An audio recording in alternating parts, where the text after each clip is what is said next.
tiba-tiba berlaku ada masalah pada sistem internet saya atau tak dapat atau hilang ke, mohon maklumkanlah dalam WhatsApp atau dekat Telegram, Baik. supaya tak adalah saya bercakap sorang-sorang nanti rupanya murid-murid tak ada pun, tak dengar Okey,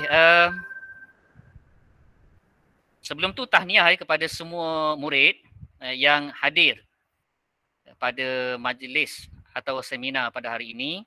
Cikgu Daniel bukanlah guru yang nak dikatakan betul-betul pakar. Tetapi apabila cikgu dijemput sebagai penceramah, maka cikgu cuba berkongsi beberapa perkara yang cikgu pasti semua rakan-rakan guru kamu telah menerangkan, mengajar, memaklumkan, berkongsi kandungan teknik.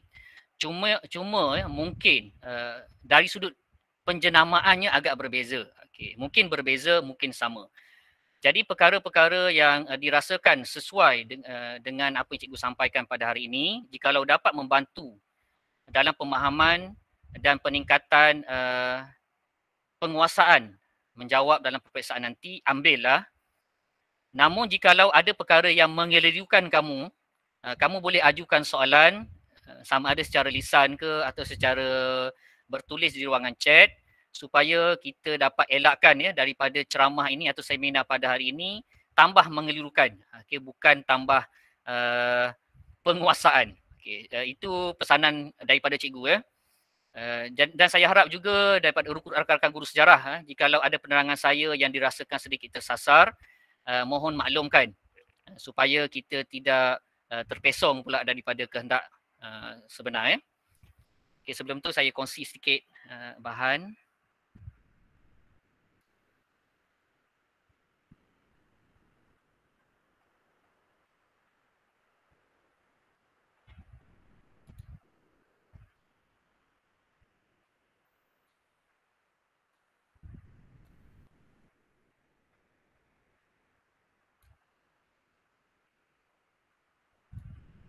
Okey, boleh nampak ke?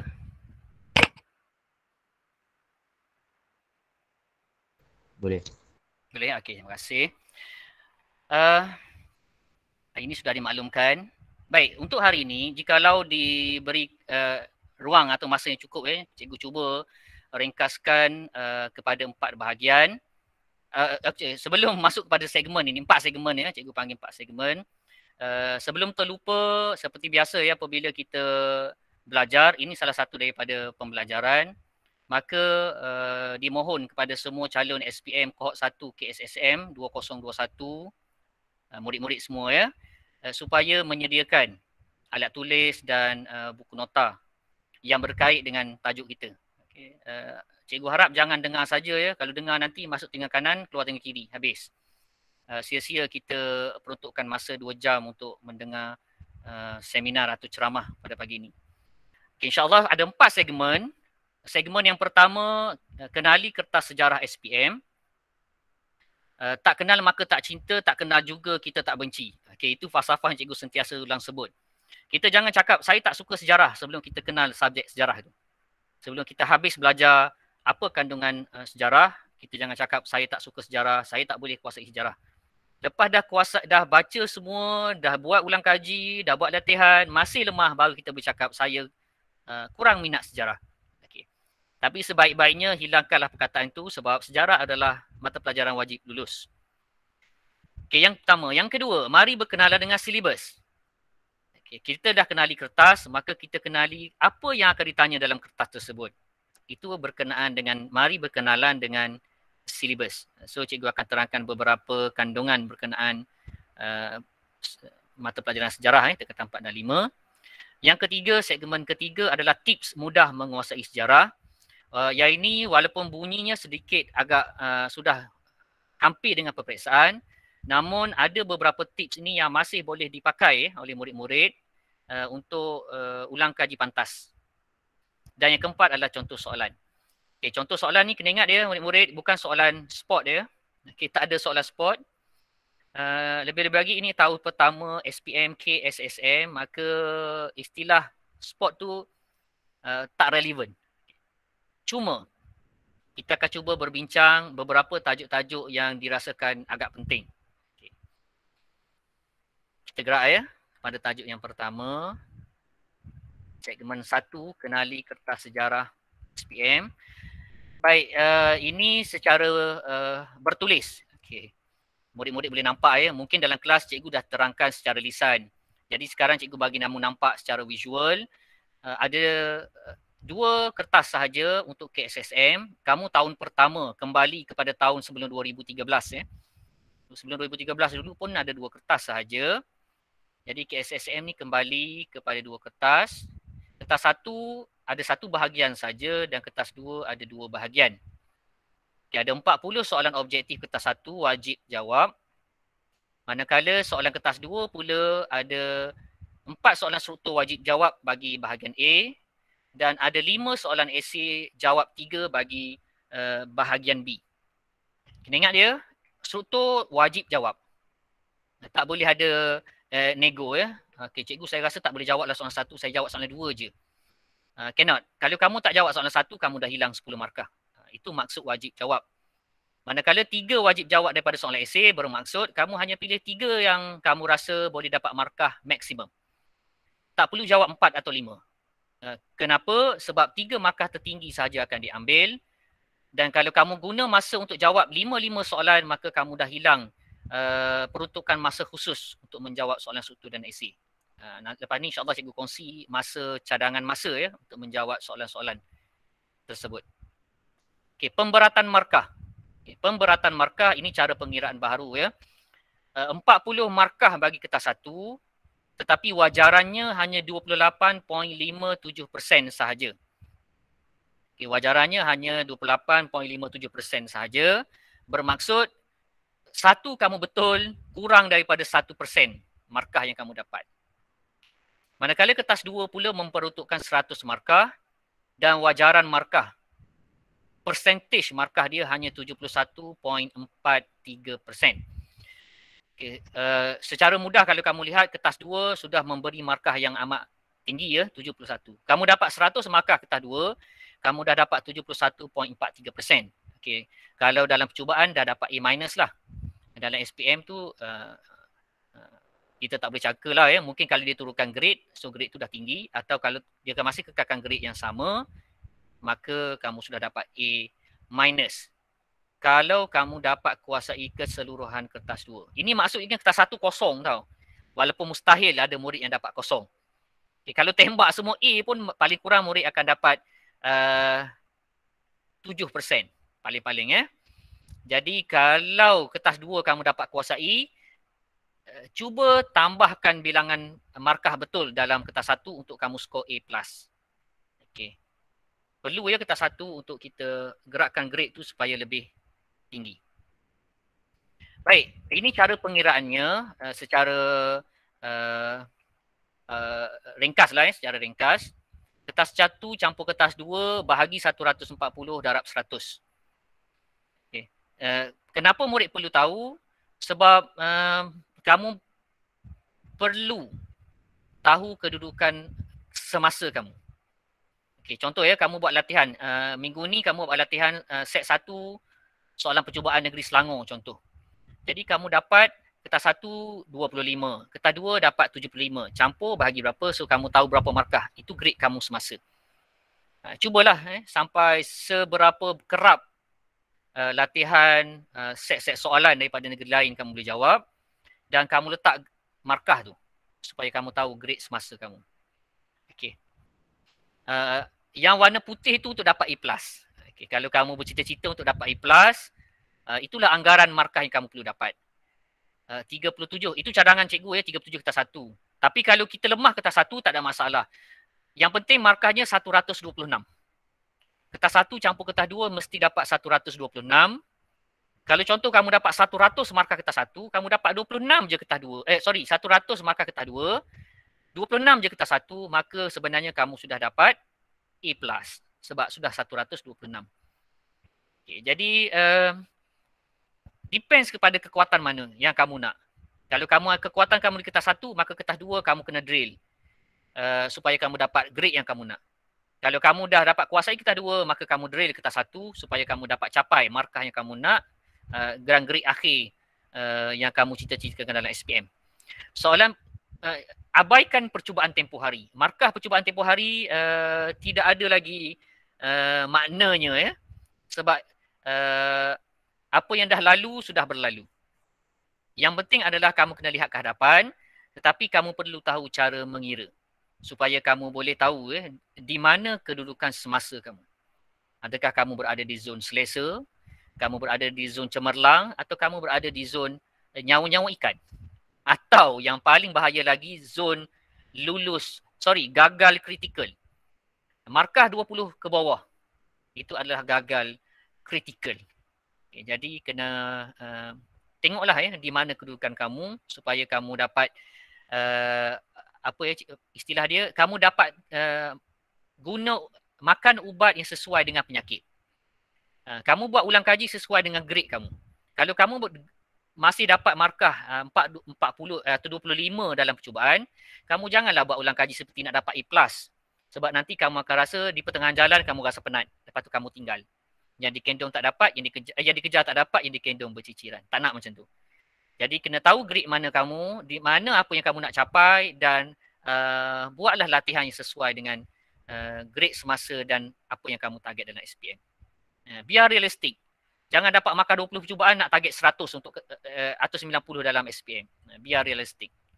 Walaupun dalam hati ada dapat A+. Okey, itu markah dia ya. Dan dalam star biru tu, itu adalah markah betul. Kalau kamu betul satu soalan objektif, contoh ya, kamu hanya dapat 0.71% sahaja markah. Baik, kita gerak. Cikgu mohon kalau ada sebarang soalan terus respon ya. Kamu boleh ajukan kepada guru kamu sendiri. Atau kalau murid yang dah ada dalam talian, boleh je ajukan soalan. Ini cadangan masa semasa peperiksaan. Baik, semasa peperiksaan, kertas 1 ya. Cadangan masa penggunaan kertas 1. 1 minit 30 saat untuk satu soalan. Kurang lagi baik. Lebih bermasalah. 1 minit 30 saat ini bermaksud kamu perlu baca soalan, kamu kena garis kata kunci soalan. Ingat dia, soalan jangan dibiarkan bersih. Kertas soalan tu jangan bersih. Ambil kertas soalan tu bersih, tak ada contengan, tak ada tulisan kata kunci, hantar pun macam tu. Jadi markah kamu nanti pun bersih juga. Dapat 2 ke 3 je per 40. Conteng bagi nampak kotor sikit, bagi nampak comot. Cuma jangan conteng pakai marker ke. Okay. Conteng bermaksud tanda kata kunci. Tanda anggaran jawapan.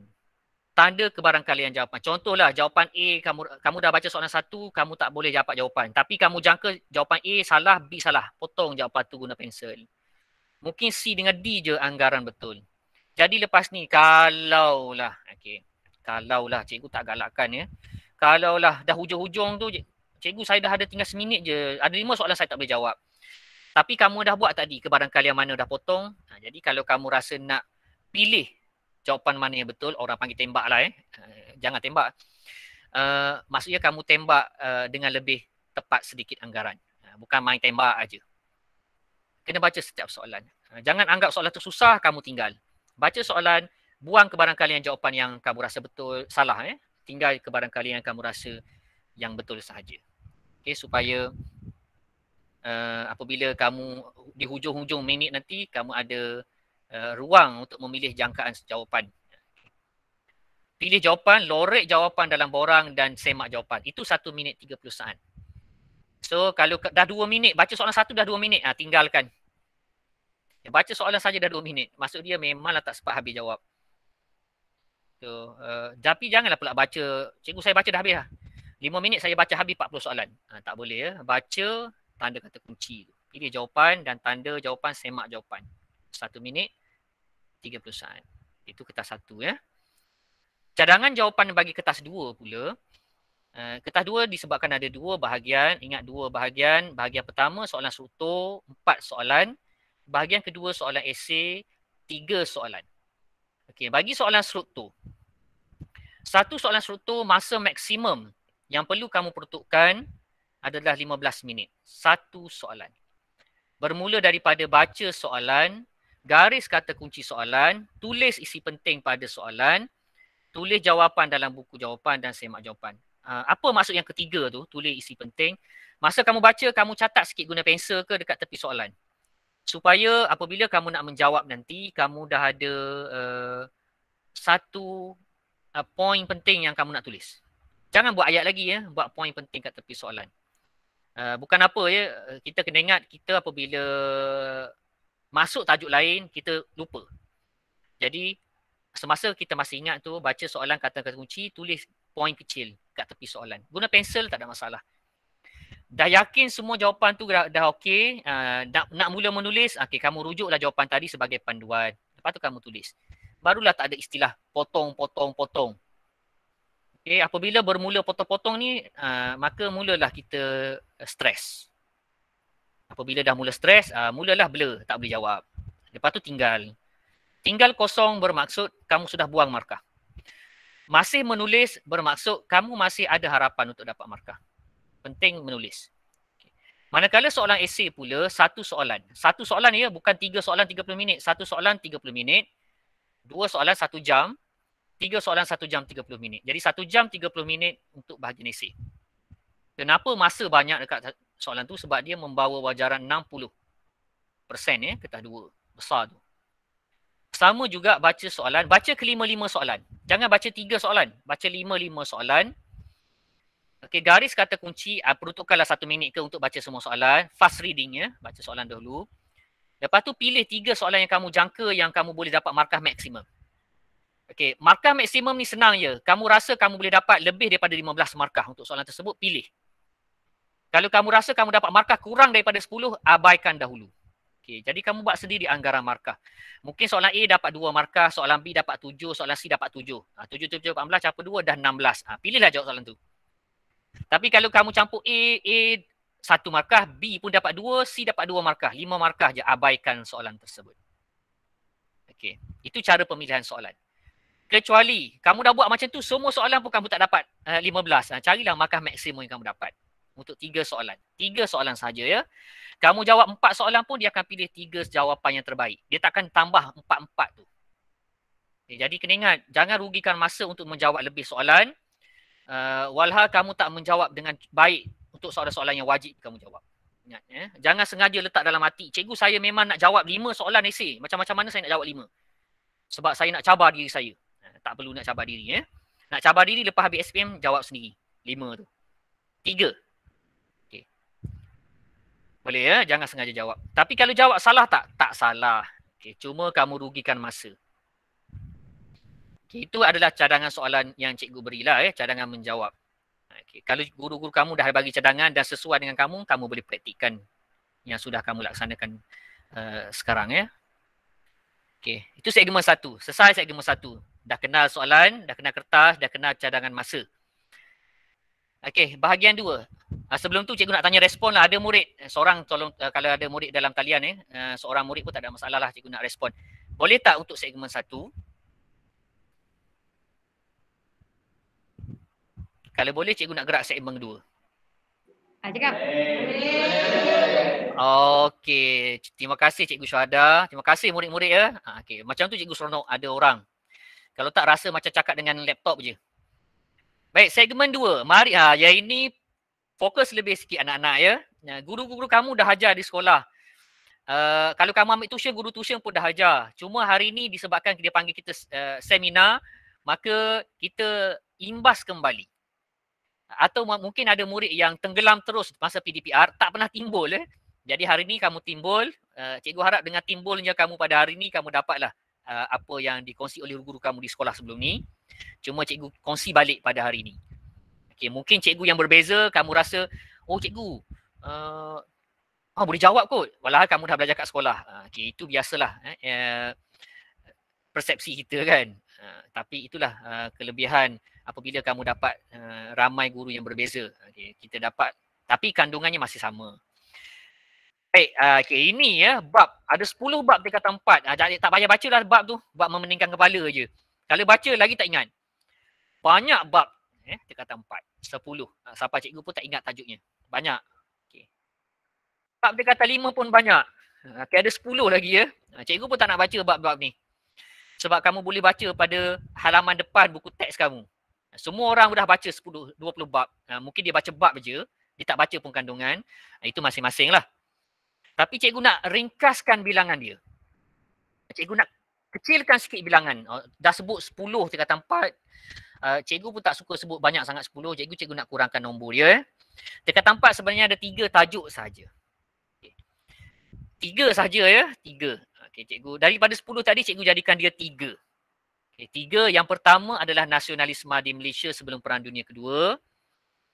Kedua, perjuangan rakyat ke arah kemerdekaan tanah air. Dan ketiga, kemerdekaan Persekutuan Tanah Melayu.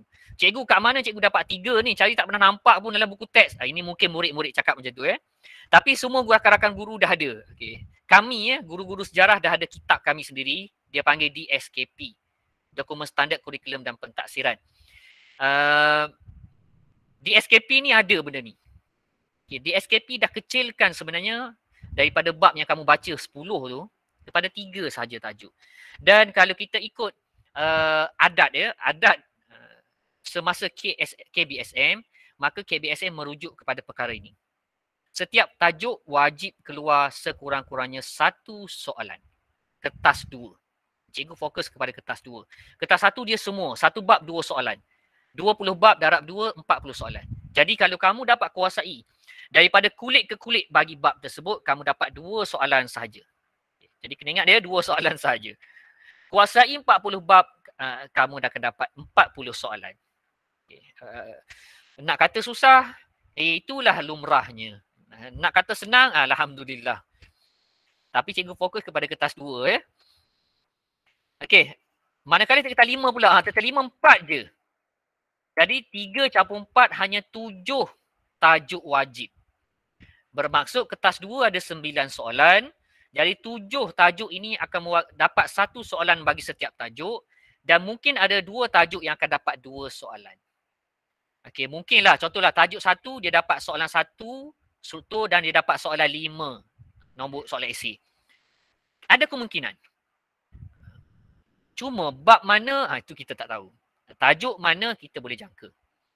Tingkatan 5 ada 4 tajuk. Yang pertama pengukuhan kedaulatan.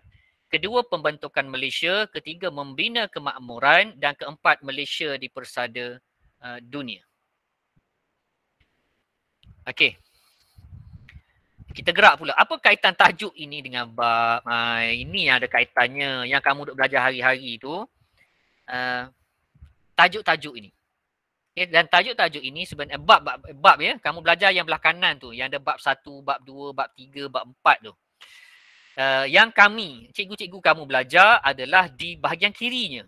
Tajuk 9, tajuk 10, tajuk 11. Tajuk 9 ni maksud dia bermula tingkatan 4. Tajuk 1 bermula tingkatan 1. Okey. Bagi tajuk 9 ada 2 bab. Okey, kamu nampak ya cikgu buat warna yang berbeza tu. Maksud dia dalam tajuk 9 ni dia ada 2 bab. Jadi kalau kamu nak kuasai 1 soalan dalam tajuk 9, kamu kena kuasai 2 bab. Bab 1 dan bab 2. Kalau kamu cari bab 1, bab 2, insya-Allah kamu dah dapat sekurang-kurangnya 1 soalan betul. Mungkin soalan struktur, mungkin soalan esei. Okay, kalau soalan esei dah 20 markah. Cikgu tak kata kena pilihlah tajuk mana kamu nak ya. Cuma cikgu bagi ini sebagai salah satu orang kata apa, analisis tajuk. Okey, mana tahu ya, mungkin kamu, cikgu saya lulus pun belum. Macam mana saya nak baca semua? Mungkin kamu boleh pilih beberapa tajuk yang perlu sesuai dengan kamu. Sebab satu tajuk tu akan keluar 1 soalan sekurang-kurangnya. Mana tahu ada rezeki satu tajuk tu keluar 2 soalan. Okey, itu dah kelebihan. 1 struktur, 1 esei, dah 30 markah atas 2. Okey. Tajuk 9, 2 bab. Warisan negara bangsa, kebangkitan nasionalisme. Sebelum cikgu pergi lebih jauh, ingat dia, ada yang merah-merah tu. Okey, kalau kamu perasan ada warna merah-merah tu. Okey, merah ni ong kot, warna ong. Tak baru Cina kan? Tak ya, bukan warna ong. Tetapi warna yang cikgu fokus lebih di sekolah cikgu. Di sekolah SMK Sungai Rawang. Okey, sekolah cikgu SMK Sungai Rawang Sepang, Selangor ya. Mungkin ada rakan-rakan yang terdekat dengan sini atau yang jauh ya. Setahu cikgu yang cikgu dapat makluman, penganjur adalah di Muar, jauh SMK Sungai Abong dan rakan-rakan yang lain. Tapi yang merah ini adalah saya buat analisis untuk sekolah saya, tajuk-tajuk yang wajib perlu murid kuasai lebih berbanding tajuk lain. Cikgu, saya tak payah baca ke tajuk-tajuk lain yang warna biru? Tak. Kena baca. Mungkin tajuk lain baca 2 kali, tajuk yang merah ni baca 3-4 kali. Dan daripada yang merah tu kamu nampak ada 3 bintang kan? Warisan negara bangsa 3 bintang. Konflik dunia dan Jepun 3 bintang. Pemasyuran kemerdekaan 3 bintang. Yang 3 bintang ni gandakan lagi ulang kaji. Kalau yang lain 2 kali tu 3 kali, yang ini 5 atau 6 kali. Kenapa? Sebab tajuk-tajuk ini adalah tajuk-tajuk yang menjadi asas kepada bab-bab seterusnya. Contoh bab 1 tingkatan 4, warisan negara bangsa, adalah asas kepada semua bab yang ada dalam tingkatan 4. Jadi secara logiknya, bagi tahun yang pertama, logiknya cikgu tak cakap wajib. Logiknya, mestilah soalan tahun pertama dia akan ambil asas dia. Takkan nak pergi kepada kejayaan dulu. Mesti kita belajar dulu. Jadi cikgu harap rasional itu diguna pakai dan masuk dalam soalan SPM. Jadi kena kuasai. Bab 1 tu bab yang kena cair. Contohlah, kamu tanya kawan kamu, ajaklah, Mamat. Okay, contoh kamu nama Mamat kan. Kamu nama Rahmah ke. Rahmah WhatsApp Mamat. Mat, apa ciri-ciri negara bangsa kerajaan alam Melayu? Mat boleh. Ada yang nak jawab, bagus ya.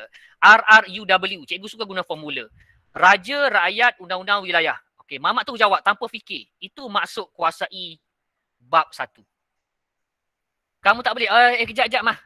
Kamu panggil kamu tu Rahmah kan, mah. Jap mah, nak fikir dulu. Aku kena fikir dulu ni. Tak ingat. Okay. Kalau macam tu bermaksud bab lain juga akan bermasalah. Sebab bab lain adalah kandungan, konten, fakta.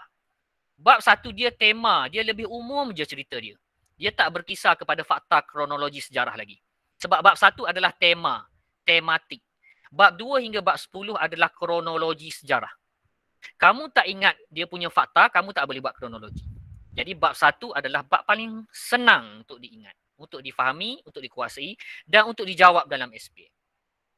Kena ingat dia, ingat analogi cikgu tadi, mah dengan mat tadi. Macam tu kamu kena cari. Nanti boleh WhatsApp lah video call kawan malam-malam ke kerja. Jom malam ni kita bincang sikit pasal negara bangsa. Apa ciri-ciri negara bangsa Kesultanan Melayu Melaka? RRUW plus L plus K kedaulatan. Contoh Ada soalan ke? Cikgu nampak ada yang angkat tangan ni. Ada soalan ke? Tak ada sebab nampak ada yang angkat tangan tadi Okey.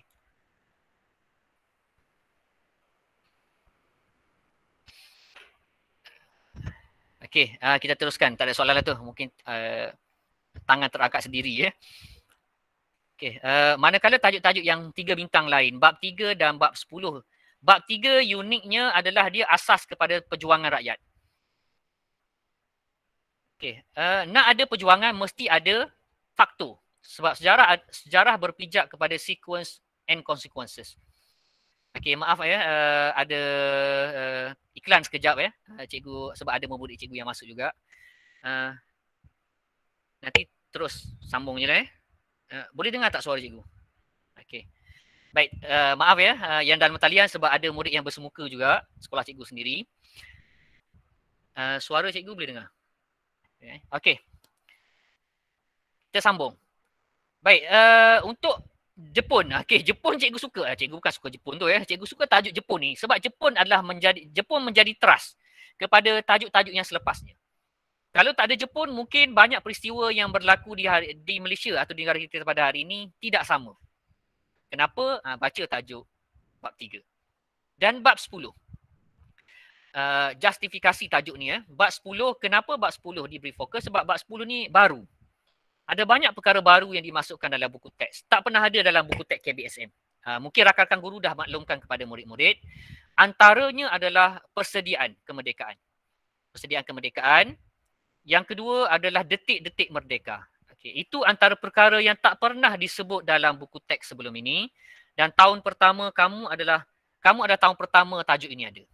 Jadi, kalaulah pihak lembaga peperiksaan ingin menonjolkan perkara baharu ini, maka tahun kamulah tahun yang akan keluar. Okey. Semoga lah semoga. Tingkatan 5. Okey. Sama juga tingkatan 5. Bab 1 adalah bab yang wajib kamu kuasai. Cair macam analogi mah dengan mat tadi. Boleh? Okey. Orang tanya terus je, apa takrif kedaulatan? Contoh takrif kedaulatan. Kamu boleh jawab, bahasa Melayu cakap apa, bahasa Inggeris cakap apa, Yunani cakap apa. Bahasa Melayu, bahasa Inggeris, Yunani dengan bahasa Arab tu tak ada markah. Yang ada markahnya yang supernus ke, yang daulah ke, daulat tu baru ada markah. Jadi kena kuasai terus yang tu. Orang tanya ada berapa ciri? Ada 4 ciri kedaulatan. Itu cara kamu menguasai bab 1 tingkatan 5, kedaulatan. Okay, manakala ada 2 lagi yang cikgu bagi bintang atau star. Yang kedua adalah raja perlembagaan. Dan yang kedua adalah dasar luar. Okay, dan ada merah-merah tu. Okay, kamu tengoklah yang merah-merah tu. Kalau kamu rasa kamu nak fokus, kamu boleh fokus beberapa tajuk tersebut. Bagi murid-murid yang agak lemah dalam peperiksaan SPM percubaan. Bagi murid-murid yang nak kuasai A+ dalam peperiksaan SPM dia, kamu kena kuasai ke semua tajuk. Okay. Cuma tajuk-tajuk yang dimerahkan tadi, kamu boleh lebihkan kekerapan. Mungkin yang lain setiap hari kamu buat 1 kali, tajuk yang merah ni kamu buat 2 kali setiap hari. Nak 1000 daya, tak nak 1000 dalih. Banyak dalih memang markah pun terkalih ke tepi. Hilanglah dapat kat orang lain kan. Okey, itu kaitan antara tajuk dengan bab yang kamu belajar. Jadi rujuk tajuk. Daripada tajuk-tajuk itu kamu boleh pilih bab mana yang sebenarnya kamu nak fokus lebih. Sebab ada 7 tajuk. Dalam SPM sebenarnya kamu perlu jawab 7 soalan. Okey, sebab ada 4 soalan struktur, ada 3 soalan esei. Jadi dengan penguasaan 7 tajuk yang kamu, kalau kamu betul-betul nak kuasai mengikut tajuk. Atau kamu boleh pilih beberapa tajuk yang kamu rasa, cikgu saya boleh kuasai beberapa tajuk, 4 kot tajuk. Jadi saya bacalah bab-bab yang dalam tajuk tersebut. At least kamu dapat markah yang keluar daripada tajuk-tajuk tersebut. Okay, jangan kejar terlebih lah. Kalau kejar lebih nanti habis. Yang kamu dah belajar sebelum ni kamu lupa, yang kamu kejar, yang kamu baru belajar pun langsung kamu tak ingat. Jadi sia-sia saja. Okay, habis segmen 2. Boleh nampak Segmen 3. Baik, untuk segmen 2 boleh murid-murid yang berada dalam talian dapat tak tajuk-tajuk yang cikgu kongsikan tadi? Kalau boleh terus cakap boleh. Kita akan sambung.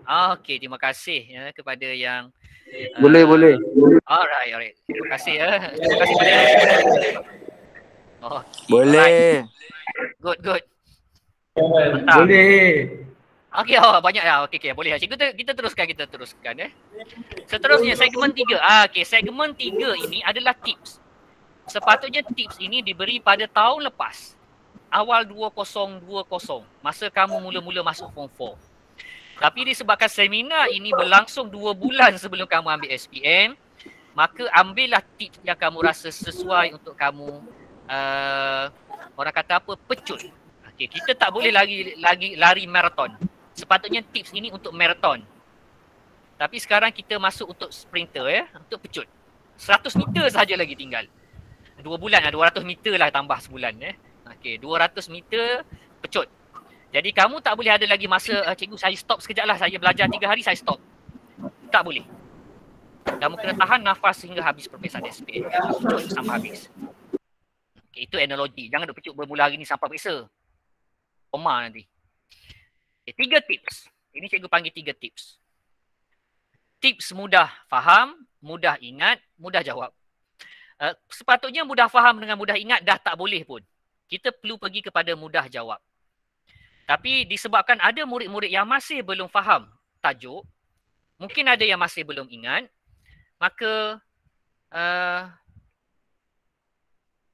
mungkin tips ini boleh dipakai. Okey, sorry cikgu pun ada respon murid bersemuka dengan cikgu kena bercakap dengan murid depan cikgu juga. Selain daripada murid yang dalam talian. Cikgu nampak ada kelas mana ni? Bagus kelas ni Kusyuk Faham. Nak faham yang pertama fokus PDP. Tak boleh cakap, cikgu saya tak boleh lah belajar dalam online, Google Meet ke Zoom ke. Kalau cikgu kamu kata Google Meet lah kamu kena masuk. Kalau cikgu kamu kata bersemuka lah kamu kena hadir. Tanpa alasan.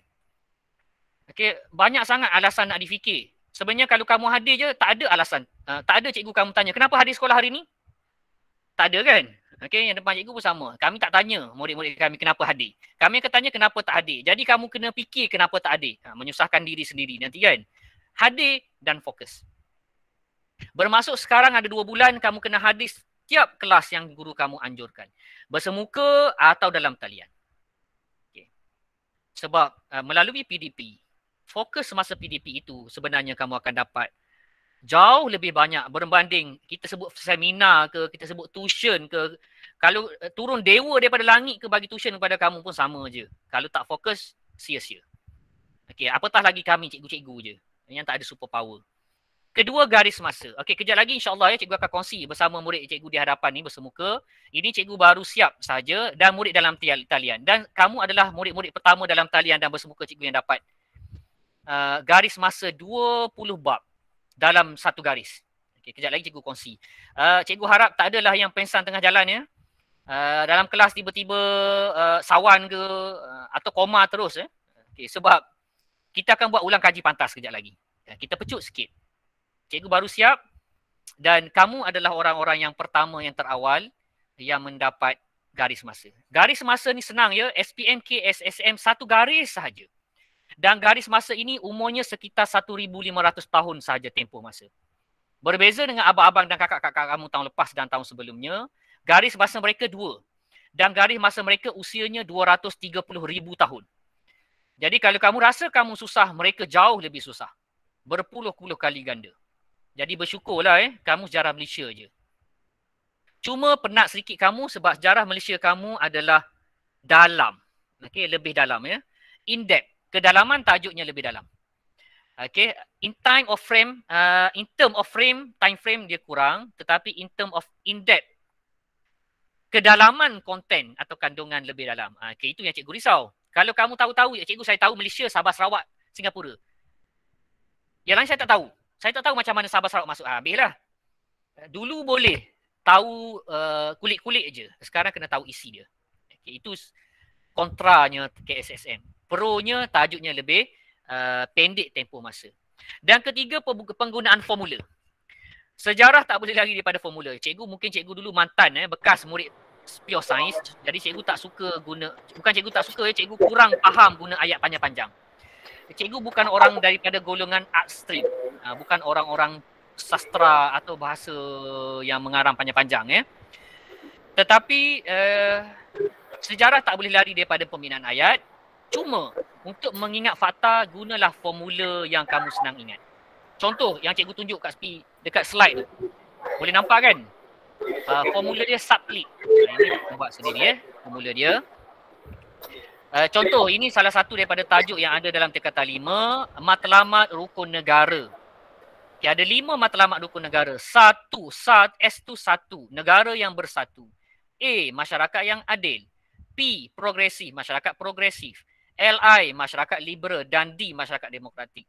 Jadi kamu tak perlulah hafal masyarakat yang bersatu, negara bersatu, masyarakat adil, masyarakat progresif. Kamu ingat je sublit, daripada sublit nanti lahir, keluarkan dalam soalan peperiksaan. Tiba-tiba keluar soalan matlamat rukun negara. Tulis kat tepi, nota kecil dia sublit. Okay. Supaya apabila kamu tulis jawapan, kamu dah ada idea untuk tulis jawapan. Sebab kita tak boleh hafal semua sejarah bukan lagi menghafal. Kalau kamu nak hafal daripada bab 1 tingkatan 4 hingga bab 10 tingkatan 5, maka RAM atau memori yang kamu ada dalam otak tu penuh. Belajar sejarah je, yang lain semua out nanti. Cikgu saya dah A+ sejarah, tapi BM saya dapat G tu sebab saya dah habis memori saya untuk hafal sejarah aja. Okay. Sebab apa? Kaedah saya hafal semua perkataan yang ada dalam buku teks. Saya hafal semua data-data atau nota yang ada dalam buku teks. Jadi, kepala saya boleh ingat sejarah sahaja. Teknik yang kurang tepat. Okay, guna formula. Cikgu formula tu, saya wajib ingat formula cikgu? Tidak. Kamu boleh buat sendiri. Okay, kamu ada kebijaksanaan kamu sendiri. Kamu boleh reka. Cikgu saya tak boleh kalau seorang-seorang, memang saya tak boleh reka. Blur. Buatlah grup, 3 orang satu grup. Jangan sampai 30 orang satu grup. Itu dah jadi grup membawang. Tak ada guna 3, 4, 5 orang cukup. Lebih daripada 5 orang, bukan lagi grup. Cikgu, kalau saya buat satu guru boleh tak? Satu kelas. Berapa orang? 35 orang. Hancur grup. Tak. Buat grup-grup kecil. Okey, itu yang pertama. Yang kedua, mudah ingat. Cikgu, saya dah baca, saya dah faham semua bab-bab tu. Tapi setiap kali orang tanya, saya tak boleh jawab. Sebab saya tak ingat. Okey, jadi macam mana nak ingat? Peta konsep. Sejarah dengan peta konsep tak boleh lari. Tapi peta konsep ini sebenarnya perlu dibuat daripada tingkatan 4. Okey, kejap ya. Minta izin boleh besarkan saya paparan slide. Kejap ya, macam mana saya nak besarkan ya. Okay, sorry cikgu ya. Sebab dia agak banyak perkataan. Saya rasa tak boleh nak besarkan lagi kot. Mohon maaf ya. Sebab biasanya murid tu terus menghadap komputer kan. Ini ada slide. Cikgu harap murid-murid boleh nampak ya. Sebab dah tak sempat nak besarkan saiz kot. Okay, ini tak apa, sikit je. Nanti bahagian yang besar nanti kita akan bincang saja. Dan insyaAllah slide ini cikgu akan kongsi kepada pihak penganjur. Dan pihak penganjur nanti boleh berkongsilah dengan guru-guru dan murid-murid yang ada dalam talian.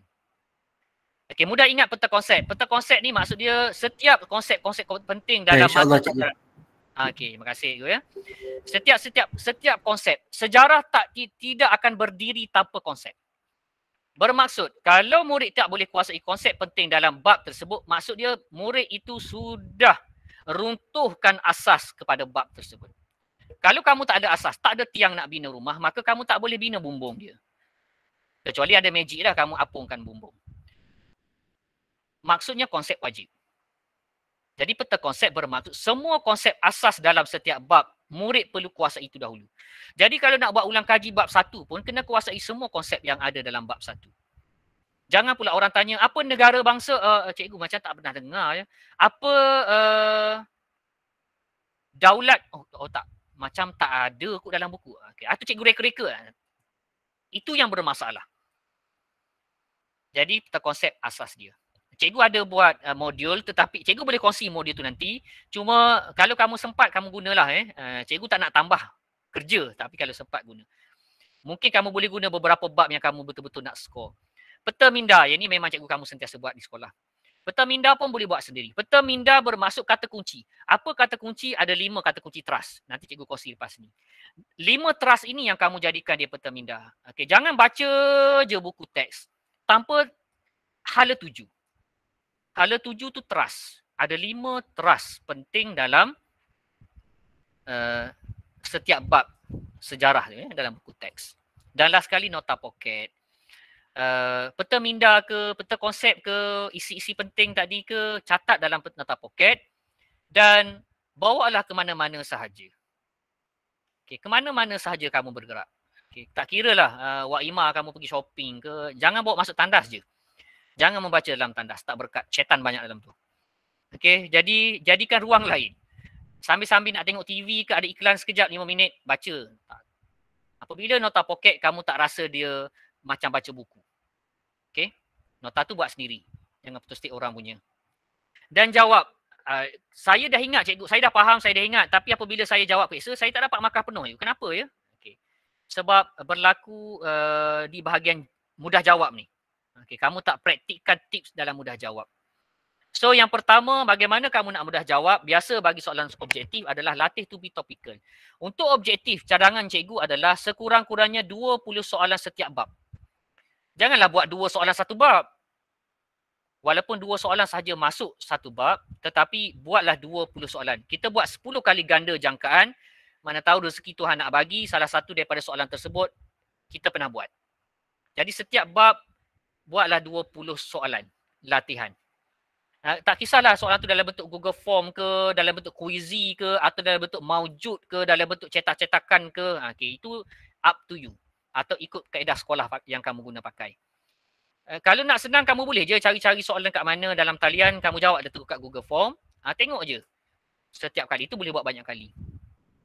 Seterusnya istiqomah dalam buat latihan. Berkala berkala tu istiqomah. Janganlah buat hari ni, lepas tu tunggu nak periksa baru buat satu kali lagi. Memang sia-sia lah latih to be tu. Okey.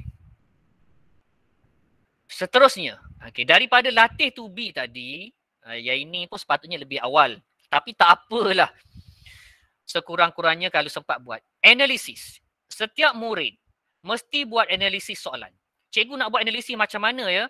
Analisis ni maksud dia contoh objektif ya. Soalan 1. Jawapannya B. Kamu kena buat analisis. Kenapa A salah, kenapa C salah, kenapa D salah dan kenapa B betul. Buat analisis macam tu. Semasa latihan. Jangan buat dalam PSSPM. Masuk PSSPM kau buat analisis. Buat siap 5 soalan habis masa 1 jam. Analisis ni kamu buat semasa kamu buat latihan. Siap buat latihan, buat analisis. Siap buat latihan, buat analisis. Daripada analisis ini, kamu akan ingat dalam kepala. Apabila ingat, masa masuk dewan peperiksaan, insyaAllah. Kamu baca, kamu dah boleh keluar. Okey cikgu, saya dah buat analisis soalan ni, dia salah di sini. Kamu boleh jawab dengan cepat dalam dewan peperiksaan. Jadi buat analisis. Jangan je baca, okey hari ni kita bincang soalan 1 A, 2 B, 3 C. Itu bukan analisis. Itu bukan bincang pun, bagi jawapan A, B, C. Tak payahlah macam tu ya. A apa? B apa, C apa, D apa. Itu panggil berbincang. Dan kenapa A, kenapa B, kenapa C, kenapa D. Kenapa A betul, kenapa C salah, kenapa D salah, kenapa B yang paling tepat. Ada juga macam tu. Buat analisis. Cikgu, macam makan masa lah. Makan masa pun kalau kita nak cemerlang, itulah yang kita kena buat. Okey. Itu adalah tips. Mudah faham, mudah ingat, mudah jawab. Okay, boleh ya? Continue. Ini trust yang cikgu sebut tadi. Trust soalan ya. Trust. Apabila kamu nak baca buku teks, apabila kamu nak buat nota ringkas, nak buat peta minda, kamu perlu rujuk kepada trust soalan tu. Sejarah tak boleh lari daripada 5 sahaja trust. Trust ini adalah perkara paling asas dalam setiap bab. Yang pertama konsep. Okay.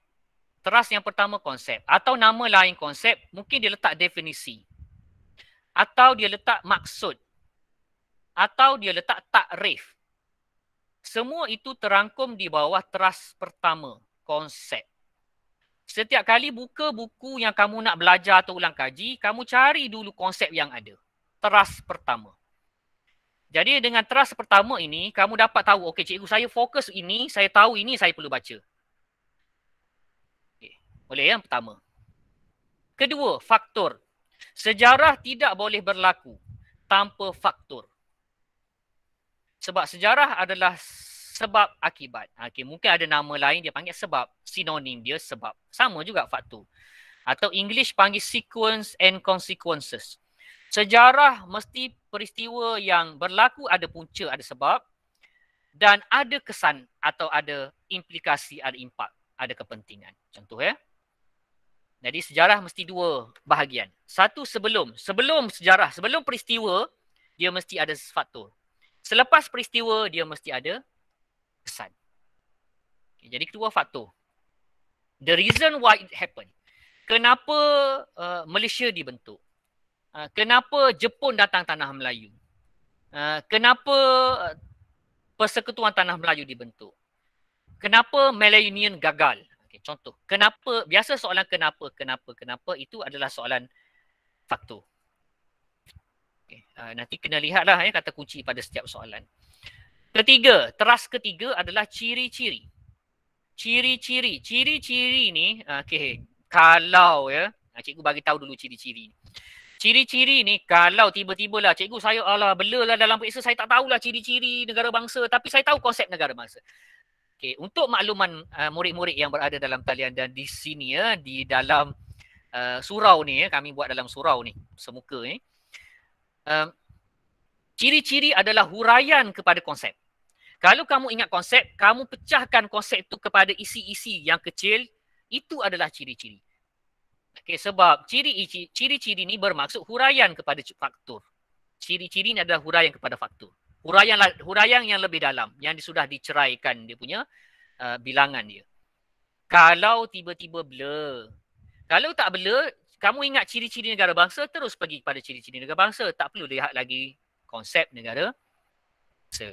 Okay, ini kepada yang cikgu maklumkan kepada murid-murid yang tiba-tiba lost. Mana tahu kan tiba-tiba kita short memory loss ke dalam dewan peperiksaan, gemuruh yang amat ke, atau kita ada exam hall fright ke, bukan stage fright lagi masuk dewan periksa je hilang semua sebab ketakutan yang amat. Okay, sentiasa ada dalam diri kita So ini adalah langkah untuk atasi perkara-perkara tersebut.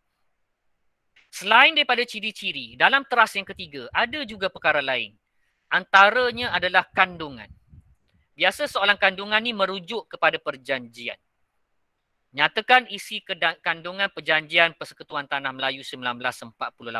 Contoh Jadi isi kandungan juga berada dalam teras ciri-ciri. Sebab dia menerangkan apa yang ada dalam perjanjian. Itu ciri-ciri dia lah penerangan. Tapi soalannya datang dalam soalan berbentuk kandungan. Isi kandungan. Dan perkara ketiga dalam teras 3. So ada 3 perkara dalam teras 3. Ciri-ciri. Yang kedua, apa tadi yang kedua? Murid-murid yang kedua apa ya?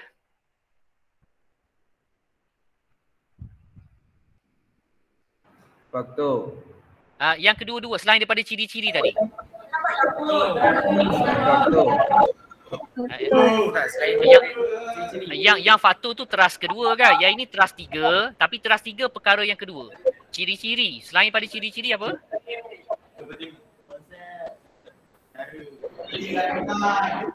Bagus. Saya dengar kelas bahagian belakang sebut tadi ya, isi kandungan. Okey, tahniah yang belakang lebih kuat suara tu. Depan dah sebut cikgu, saya sebut dalam hati je. Okey, isi kandungan tu perkara kedua tapi teras 3. Ada yang kat tangan belakang Terima kasih, tahniah. Dan perkara ketiga dalam ciri-ciri ni, masih dalam ciri-ciri. Dalam ciri-ciri ni ada ciri-ciri, isi kandungan dan yang ketiga dia ada proses. So proses juga berada dalam teras 3. Proses ni biasanya proses pembentukan Malaysia atau proses pilihan raya. Kena ingat dia proses ni tak boleh langkau. Kalau proses 1, proses 2. Tak boleh proses 1, proses 7, lepas tu proses 3. Kalau macam tu habis. Markahnya habis. Proses kena ingat dia punya flow dia. Okey, contohlah pendaftaran pengundi. Jangan pula hari ni proses 1 mengundi, proses kedua daftar undi. Proses ketiga mengira undi, proses 4 kempen pilihan raya. Hancur. Tak ada markah langsung dalam proses pilihan raya. Okey, jadi soalan proses ni penting. Dia mesti ikut flow kronologi dia. Tertinggal tengah tapi tak bertukar kedudukan itu mungkin boleh dimaafkan. Tertukar kedudukan nombor 2 dekat nombor 1, nombor 1 dekat nombor 5, nombor 5 jadi nombor 4. Itu tak dibenarkan dalam soalan proses. Jadi sebaik-baiknya kalau nak jawab soalan proses, dia ada dalam 2 tajuk je di bahagian pilihan raya bab 8 tingkatan 4 dan satu lagi dalam pembentukan Malaysia bab 5 tingkatan 5 tu kat situ je 2 proses. Kalau nak jawab soalan tu, ingat betul-betul lah flow dia. Okey, dan yang keempat, kepentingan.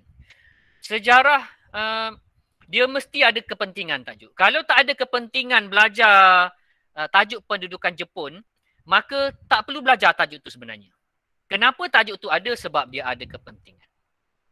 Mungkin kepentingan dia kita ambil dari sudut positif peristiwa yang berlaku. Jepun datang, Jepun buat kekejaman contoh, maka pengajaran kepada kita kena elakkan daripada dijajah. Maka kita dapat hidup dengan aman tanpa kekejaman. Kita ambil sudut positif, negatif yang Jepun datang, kita tukar kepada positif. Itu kepentingan kepada peristiwa tersebut. Jangan pula ambil, apakah kepentingan Jepun datang? Habislah soalan. Apakah kepentingan komunis? Bukan macam tu maksud kepentingan. Kepentingan kita ambil satu sudut positif. Biasanya soalan kebat. Soalan kebat akan keluar tajuk-tajuk inilah. Kenapa pentingnya dasar ekonomi baru? Apa pentingnya dasar luar negara? Kenapa kita berpihak kepada berkecuali dalam dasar luar? Contoh jadi itu kepentingan. Ada kepentingan yang terus ada dalam buku teks. Maksud dia kamu kena ingat kepentingan tu. Atau ada kepentingan dia umum. Dia akan jadi soalan kebat yang terbuka. Soalan kebat terbuka ini yang kamu jangan lepaskan peluang. Mungkin ada 20 hingga 30 markah dalam kertas 2 kebat yang terbuka ni. Okay, kalau kamu sia-siakan kebat ini, habislah markah lain. Soalan fakta mungkin sometimes kita tak boleh jawab atau tak boleh skor. Kebat mesti skor. Okay, jangan pula kata cikgu saya tak boleh lah, saya tak boleh kebat ni, saya tak boleh guna otak. Okay, kebat guna otak je sebenarnya kan. Kemahiran berfikir. Saya berfikir menggunakan otak saya. Saya gunakan otak kurniaan Tuhan. Okay, kalau tak saya zalim lah. Kalau kamu tak boleh jawab soalan kebat, sebenarnya kamu menzalimi kurniaan Tuhan tu. Okay, jadi kena gunalah makluman untuk murid-murid yang tersayang depan cikgu ni juga kan. Soalan kebat soalan mudah. Dan murid-murid yang ada dalam talian tersayang juga. Okey, cikgu ulang balik ayat-ayat cikgu kamu. Gunalah otak itu dengan sebaik mungkin semasa jawab soalan kebat. Jangan cakap, cikgu soalan kebat susah. Betul ya, 2-3 tahun kebelakangan sebelum ini, memang mula-mula soalan kebat tu dikatakan susah. Kami guru sejarah pun rasa, kebat ni susah lah. Sebenarnya, soalan kebat memang kita kelihatannya susah. Sebab dia sengaja nak menyusahkan pemahaman murid. Tapi realitinya, jawapan kebat memang senang. Kalau kamu dengar cikgu kamu bincang jawapan kebat, kamu kata, alah cikgu itu je jawapan dia. Saya rasa macam tak logik je. Mudah sangat. Negara maju. Negara makmur. Negara aman. Masyarakat sejahtera. Takkanlah ada markah je. Itulah markah dia. Sebab dia nak kamu guna otak kamu, aplikasi dalam realiti semasa. Kalau tak ada guna, sia-sialah belajar sejarah. Kenapa nak belajar sejarah yang dah mati zaman purba dulu? Kenapa nak belajar sejarah zaman para miswara ke, zaman Kesultanan Melaka? Melaka dah tak ada sultan pun. Kan? Realitinya. Tapi kita nak ambil pengajaran daripada peristiwa itu dan kita nak jadikan pengajaran itu sebagai jawapan kebat. Barulah kita tak kata, cikgu apa guna belajar sejarah? Berguna sebab soalan kebat disoal dalam peperiksaan SPM. Inilah hasil daripada murid minta dulu. Dulu murid kata, alah cikgu tak ada guna belajar sejarah. Orang dah mati lah. Firaun nak belajar buat apa? Contoh ya. Tapi dijelmakan dalam soalan kebat. Dan soalan kebat kebelakangan ini sebenarnya bentuk soalannya sedikit mengelirukan. Jadi jangan baca soalan itu secara kulit. Secara harfiah, lahiriah. Belasah lah kata apa. Jangan baca je. Kamu kena lihat keywords dia. Kata kunci itu yang akan balik kepada trust. Konsep, faktor, ciri-ciri, kepentingan, kesan. Mungkin soalan tu nak kepentingan je. Cuma dia punya cerita tu dah berlengkar-mengikut. Zaman pada suatu hari. Once upon a time. Okay, bawang putih, bawang merah. Semua cerita masuk contoh. Tapi dia nak apa kepentingan undang-undang je. So kamu jawablah. Penting undang-undang, negara aman. Negara menjadi makmur.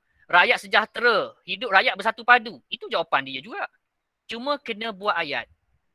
Kepentingan undang-undang kepada negara adalah, kepentingan undang-undang adalah negara akan menjadi aman. Noktah. Seterusnya, ekonomi negara menjadi maju. Noktah. Okay. Macam tu. Cikgu saya tak fahamlah penada wacana banyak-banyak. Guna penada wacana seterusnya. Salah ke cikgu? Tak salah. Seterusnya. Okay. Kalau kamu bijak sikit penada wacana, buatlah penada wacana lain. Kan banyak lagi. Tanya cikgu BM cikgu sejarah, cikgu guna seterusnya aja. Okay. Kalau murid-murid yang memang suka membaca novel tu, gunalah penada wacana. Jangan guna satu penada wacana aja. Walau bagaimanapun. Walau bagaimanapun hanya untuk soalan yang ada dua jawapan yang berbeza. Sebab walau bagaimanapun ni kita nak cerita perkara lain. Pemerintah merupakan ciri-ciri utama dalam kedaulatan. Walau bagaimanapun terdapat. Kalau dia tanya soalan sejauh manakah, kita boleh guna penanda wacana walau bagaimanapun. Okay, nanti tanya cikgu lebih dalam lah ya. Tanya cikgu-cikgu masing-masing lah. Tapi cikgu tak galakkan guna walau bagaimanapun. Nak guna seterusnya pun tak ada masalah. Atau nak guna kepentingan kedua, kepentingan tiga, kepentingan keempat pun boleh. Tidak ada masalah. Okay. Kesan. Okay, kesan adalah teras kelima. Ini soalan paling famous lah. Dalam soalan buku teks sejarah ni dia panggil kesan. Kesan kena ingat, apabila ada kesan, dia mungkin ada kesan baik, mungkin ada kesan buruk. Contoh, kesan Perang Dunia Kedua. Contoh, kesan konflik dunia. Takkan kamu nak cakap kesan Perang Dunia berlaku kematian? Itu ada, takkanlah itu kesan baik kan? Okay, so kesan buruk ada, mungkin berlaku kematian. Atau kesan baik dia mungkin memberi keuntungan kepada negara pengeluar senjata. Memberi keuntungan kepada negara yang menang. Jerman contoh dia kalah, so habis tanah jajahan dia. Okey, bagi negeri-negeri yang menang, contoh bahagian bagi pihak siapa yang menang? Okey, Perang Dunia Pertama, siapa yang menang?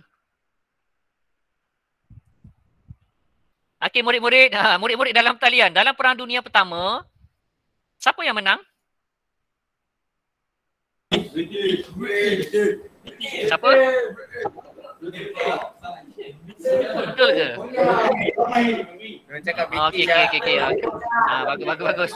Cikgu pun tak dengar. Cikgu dengar titis je. Macam duit je. Kalau orang Kelantan panggil titis. Duit. Okey. Jadi pihak yang menang, tak kisahlah jawapan mana kamu cakap dia. Terima kasih cikgu terima semua. Okey. Siapa bagi jawapan kira betul je. Yang penting bagi jawapan dulu. Pihak yang menang, dia akan dapat tanah jajahan. Jadi apabila soalan kesan, kamu kena lihat soalan ni sebenarnya dia nak kesan baik ke, dia nak kesan buruk, atau dia nak kesan yang umum sahaja.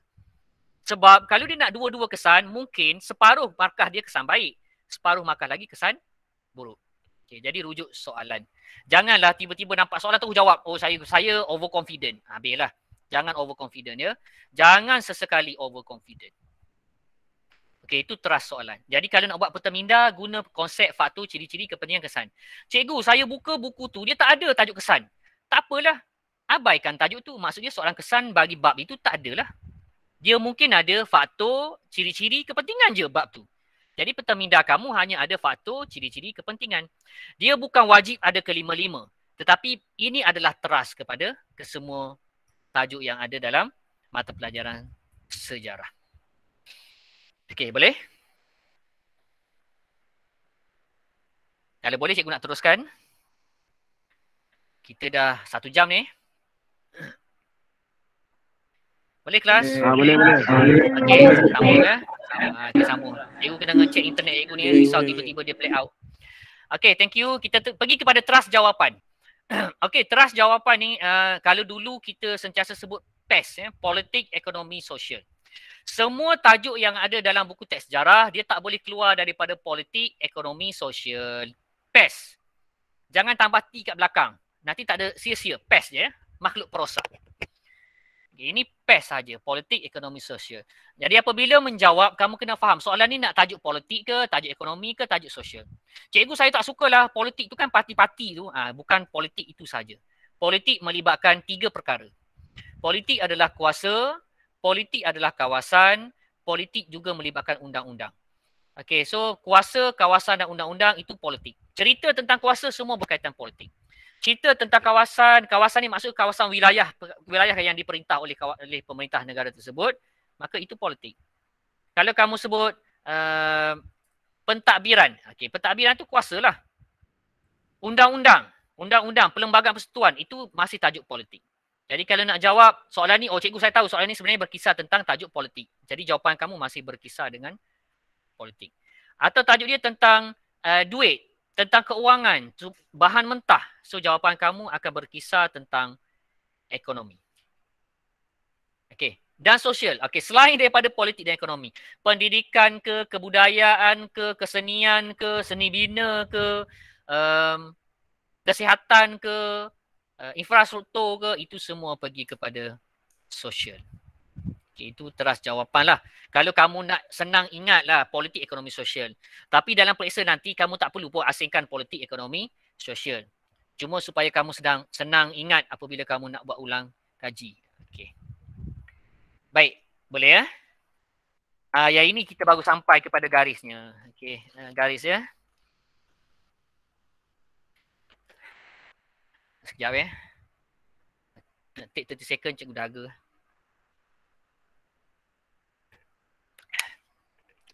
Okey, murid-murid yang dalam talian ke dekat bersemuka pun boleh minum ya. Cukupkan oksigen. Nanti sejarah kalau dah kurang oksigen, kamu dah berhutang oksigen, belajar biologi kan, belajar sains, maka kamu akan lesu. Apabila lesu, apabila yang perkara kamu belajar tak akan masuk. Dia masuk tinggal kanan, keluar tinggal kiri. Dia tak akan ingat sebab otak sudah letih. Minum air masak. Jangan Coca-Cola pula. Okey, ini kita akan buat ulang kaji. Okey, tengok elok-elok ya, bulatkan mata. Kalau mata tu dah ada 4, okey, besarkan mata yang 4 tu. Yang pakai spek ya. Kalau yang belum pakai spek, yang ada 2 akan bulatkan lagi yang 2 tu. Kalau ada teropong yang belakang-belakang, pakai teropong. Jangan pakai mikroskop tak nampak nanti. Okey, garis ini sebenarnya dia 1 garis, tapi disebabkan slide ini tak muat, cikgu terpaksa buat 2 garis. Tapi sebenarnya dia mula dengan kereta ni, dia akan tamat dekat bendera nanti. Okey, kamu nampak sini ya. Dan kamu tengoklah beberapa hentian-hentian penting.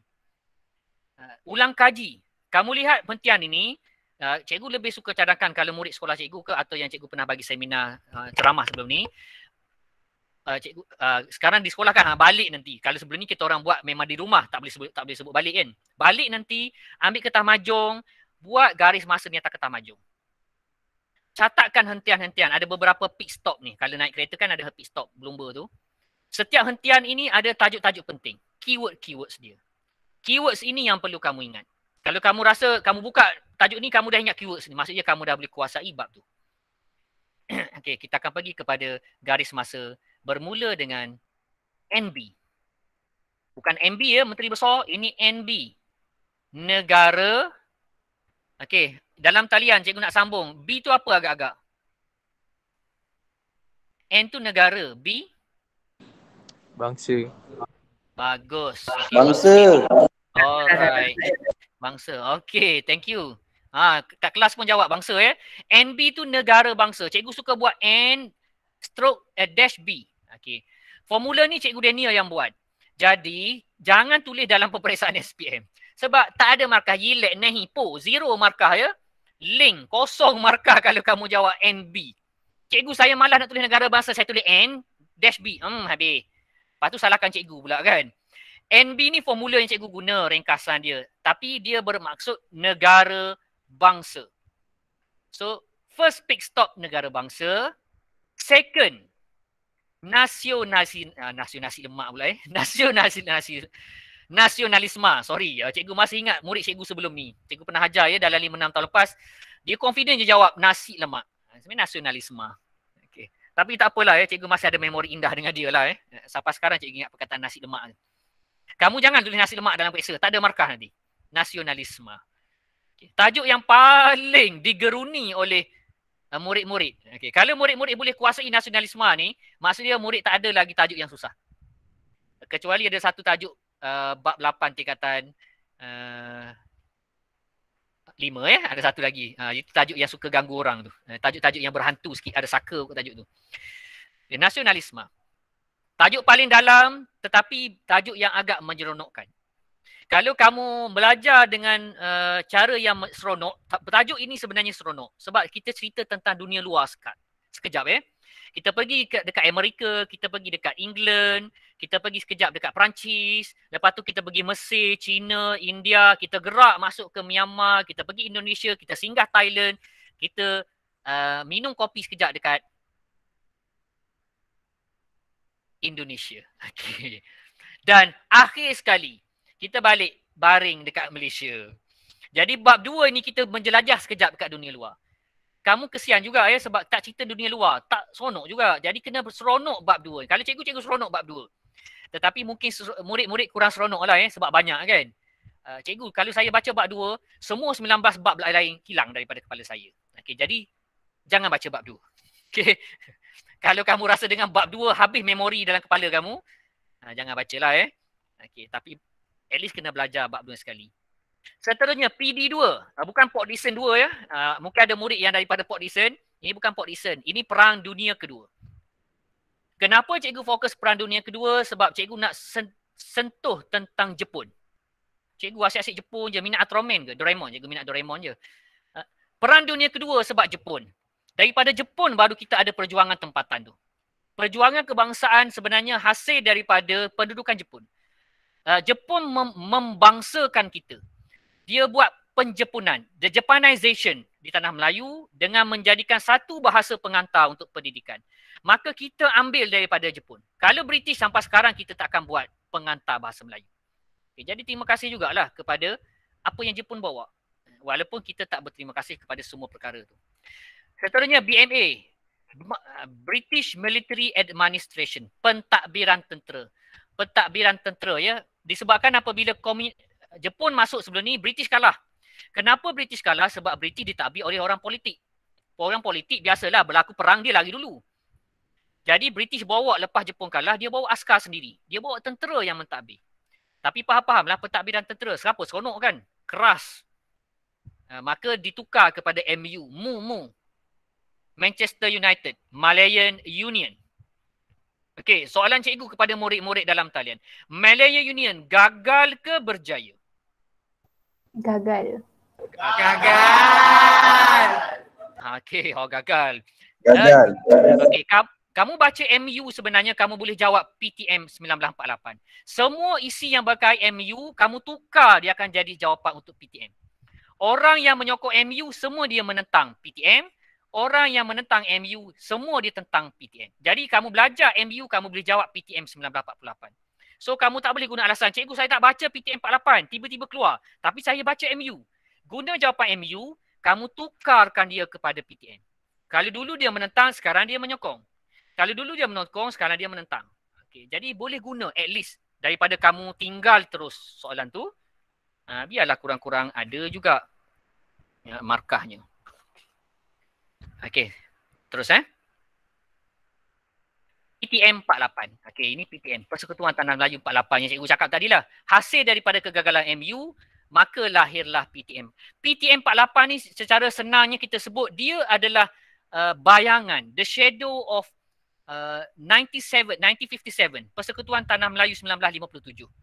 Ini adalah bayang-bayang awal dia. Okay, rangka asas dia.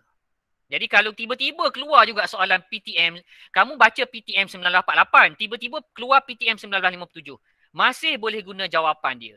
Ada beberapa jawapan daripada PTM 48 boleh masuk dalam PTM 57. Yang mana kamu lihat nantilah. Carilah pertindihan.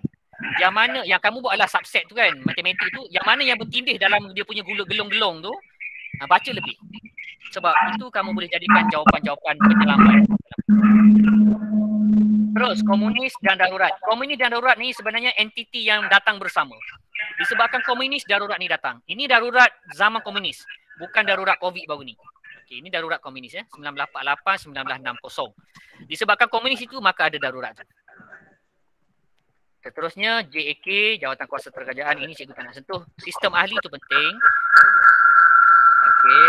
Lepas tu pilihan raya, Rundingan Merdeka dan 31 Ogos. Cikgu suka letak tarikh, senang. Tak payah sebut nama lah 31 Ogos saya sebut tarikh terus je, Merdeka. Tapi ini adalah dia punya hentian. Apa kandungan dia? Cikgu gerakkan sebab tak sempat nak sebut satu-satu ya.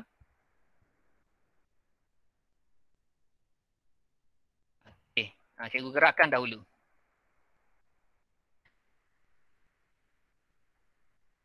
Boleh lihat sekejap ya.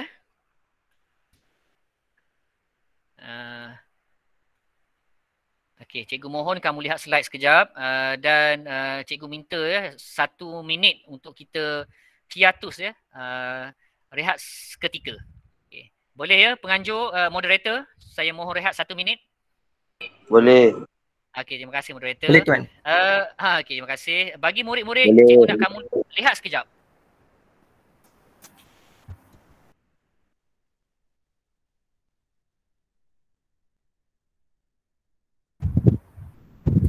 Okey, sambil-sambil tu jika ada student atau pelajar yang ingin melontarkan soalan, bolehlah type di bahagian chat ataupun beritahu pada guru kamu dan boleh di chat lah ataupun di type di bahagian chat jika ada persoalan ya. Sambil kita rehat dan sebagainya. Ada yang nak pergi toilet ke apa ke, silakan.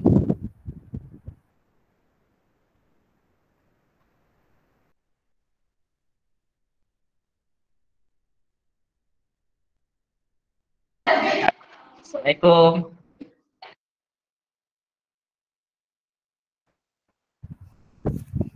Ya, waalaikumsalam warahmatullahi wabarakatuh.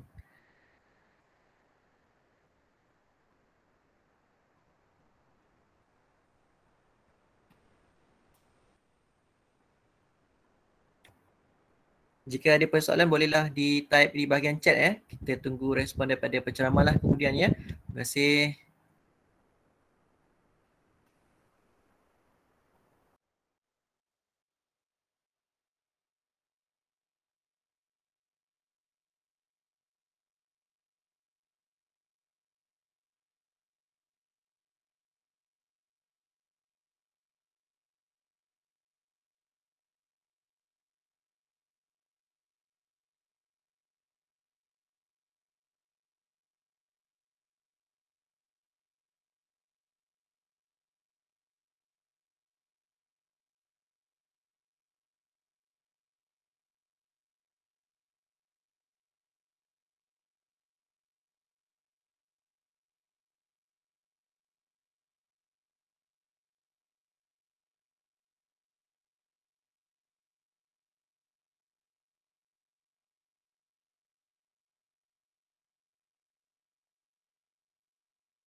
Baik, boleh ya murid-murid, kita sambung balik. Sorry cikgu take 1 minute tadi. Ada sedikit Okay, tak apa technical cikgu. ya. Cikgu ada persoalan sikit cikgu dekat bahagian chat ke cikgu nak teruskan dulu? Boleh, kalau ada soalan kita buat soalan dulu. Ada soalan di bahagian chat. Dia kata Dekat ruangan chat ya. daripada cikgu Restu Desa kot. Ruangan chat. Okey. Okey, yang Restu Desa saya dah Berapa peratus respon dia tadi. kata? Berapa peratus? Soalan yang kita dua. Soalan okey. kebat. Cikgu. Okey. Terima kasih ya yang bertanya Cikgu Azizah. Anggaran sebenarnya kalau ikut yang diulang sebut sebelum ni lah ya, sebab kita pun belum dapat lagi anggaran sebenar. Tapi dikatakan dia kalau sebelum ni 40%, mungkin 40 hingga 50% itu anggaran soalan kebat. Kertas 2 ya. Kertas 2. Mungkin 40 hingga 50%. Oh, terima kasih Pakcik. Terima kasih Pakcik. Okey, sama-sama. Terima kasih cikgu. Boleh ya? Okey, sama. Ada soalan lagi?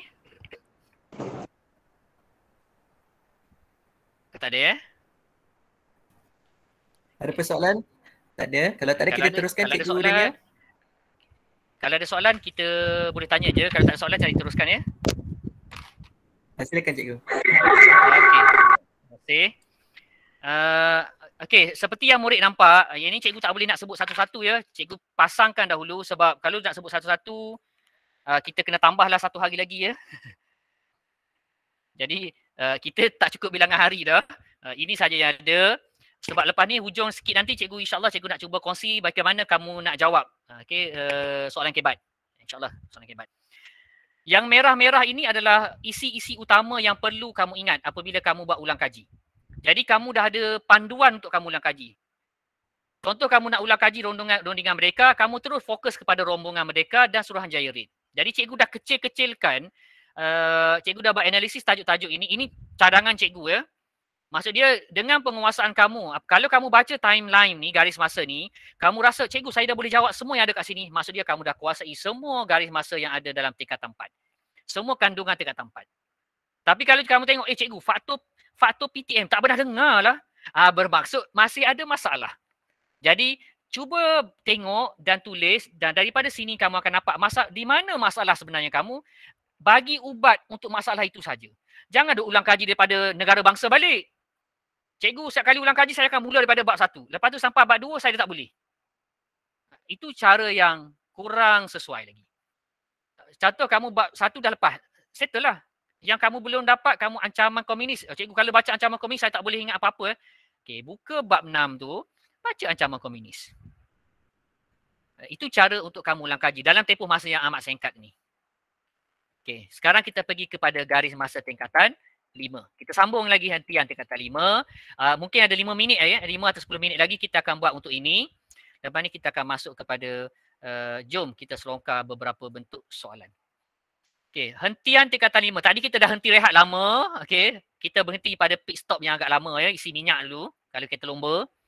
Sambung lagi perjalanan kita kepada kedaulatan.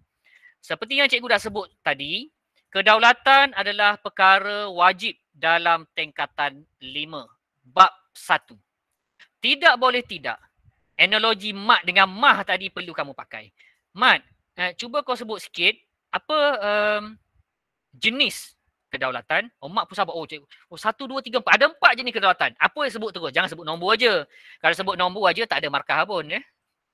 Sejarah bukan bermain dengan nombor. Nak isi dia tu. Kalau kamu boleh jawab macam tu, maksudnya dapat kuasai. Seterusnya bergerak kepada perlembagaan. Perkara yang paling tinggi. Okey, tadi ada juga murid jawab ke cikgu. Perkara paling tinggi kat Malaysia apa? Allah, cikgu.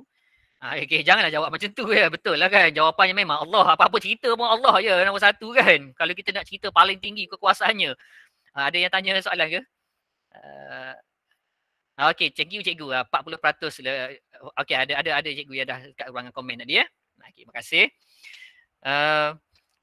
Okey, perlembagaan adalah institusi paling tinggi di Malaysia. Tidak ada yang boleh mengatasi perlembagaan. Walaupun yang di Pertuan Agong. That's why yang di Pertuan Agong diletak dalam perkara ketiga. Hentian ketiga baru jumpa Agong. Ya, raja berperlembagaan tu agung lah kalau persekutuan. Kalau negeri dia panggil sultan atau raja atau yang di-Pertuan Besar. Dan demokrasi berparlimen. Okay, demokrasi berparlimen. Orang kata kalau demokrasi tak faham sangat demokrasi berparlimen, ingat pilihan raya. Okay. Pilihan raya itu adalah lambang demokrasi berparlimen. Kalau betul-betul tak ingat lah. Seterusnya sistem persekutuan. Sistem ni maksud dia sistem politik, sistem pentadbiran yang dipilih oleh negara kita. Kita pilih konsep persatuan. Persekutuan persekutuan ni maksud dia ada kerajaan pusat, ada kerajaan negeri. Kerajaan pusat mempunyai kuasa, kerajaan negeri pun mempunyai kuasa. Kerajaan pusat mempunyai lebih kuasa berbanding kerajaan negeri. Itu persekutuan. Kita sedikit berbeza dengan kerajaan Amerika. Terus, pembentukan Malaysia dan cabaran dia. Okey, ini bermulanya gagasan Malaysia. Dalam buku teks dia panggil gagasan Malaysia. Alhamdulillah cikgu pun terlibat sama masa sebut perkataan ini masa di kementerian sekejap dulu masa kami bincang-bincang ni. Okey, adalah disebut perkataan gagasan dan dibahas panjang perkataan gagasan. Dan gagasan ni amat sesuai sebab dia idea yang besar. Okey, ada matlamat yang besar nak membentuk satu rumpun negara yang besar Okay. Tanah Melayu dah besar, nak campur lagi Sabah, Sarawak, Singapura plus Brunei. Tapi ada cabaran lah, cabaran dalaman, cabaran luaran, cabaran daripada komunis ke, cabaran daripada jiran-jiran, itu cabaran dia. Okay. Seterusnya, bina negara. Okey, bina negara ini adalah tajuk-tajuk yang berada di pasca pembentukan Malaysia. Apabila Malaysia dah dibentuk, maka kita nak membina negara kita. Kerajaan nak membina negara dari dua sudut. Politik dah ada, bentuknya Malaysia, itulah politiknya. Ekonomi dan sosialnya. Okay, dari sudut sosialnya, maka diperkenalkan membina kesejahteraan negara. Sejahtera itu untuk sosial, membina kemakmuran negara itu ekonomi. Jadi dua sudut. Yang cikgu sebut PES kan. P itu pembentukan Malaysia, E itu ekonomi, makmur, S itu sejahtera. Sosial Dan seterusnya dasar luar, ini hentian kedua akhir. Dasar luar. Okey, apabila kita dah berjaya membentuk negara, kita dah berjaya membina ekonomi yang baik dalam negara, kita berjaya membina masyarakat yang tinggi taraf hidupnya, tidak boleh tidak kita perlu membuka pintu kita kepada negara luar. Okey, konsep membuka pintu ini bermaksud kita membuat dasar luar. Sebab itu ada tajuk dasar luar. Sebab kita buka pintu kita. Sebab sebelum ni ada negara yang mengamalkan dasar tutup pintu. Okay. Apabila tutup pintu, maka banyaklah perkara-perkara daripada negara luar tak dapat masuk. Okay. Contoh negara mana? Carilah sendiri Dan yang terakhir, ini bendera. Ini hentian akhir. Okay. Maksudnya lepas habis sini, kamu dah boleh kuasai. Bermaksud kamu dah boleh target cemerlang dalam SPM.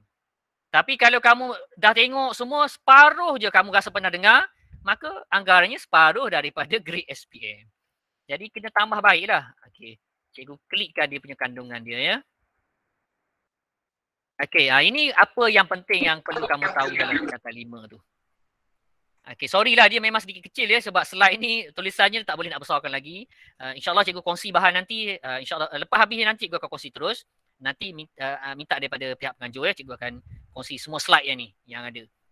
Sama ada yang sempat atau tak sempat yang kita terangkan pada hari ni Okey, contoh konsep kedaulatan. Ciri-ciri kedaulatan, kepentingan mempertahankan kedaulatan, langkah mempertahankan kedaulatan. Okey, kamu baca konsep, ciri, kepentingan, langkah cukup Tak perlu nak buat ayat.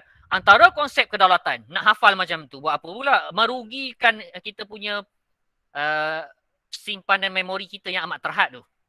Okay, dah lah kita guna otak pun dah kurang kan. Lepas tu nak penuhkan pula dengan perkataan-perkataan yang berulang-ulang. Yang bagi cikgu agak tak penting sangat pun. Okey, boleh? Garis masa cikgu gerakkan. Ini peta konsep yang cikgu tunjuk tadi mudah ingat. Okey, terima kasih kepada murid cikgu yang berada di bersemuka mereka perlu hadir kelas lain. Jadi kita teruskan dalam talian saya. Okay, peta konsep, ini contoh peta konsep. Ini yang cikgu sempat buat, cikgu punya modul. Tingkatan 4 dan semua konsep yang ada dalam tingkatan 4 dan tingkatan 5. Lebih kurang 150 konsep.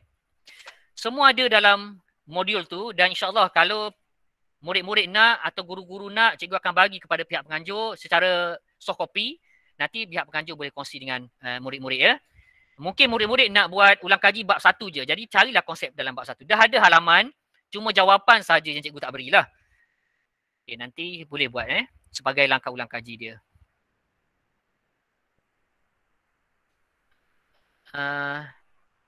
Nak besarkan, okay, itu saya rasa skrin yang paling besar.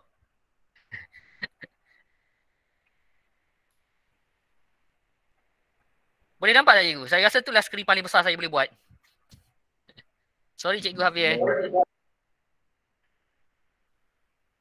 Ini contoh lah, contoh tak tahu kat mana saya nak besarkan lagi ya.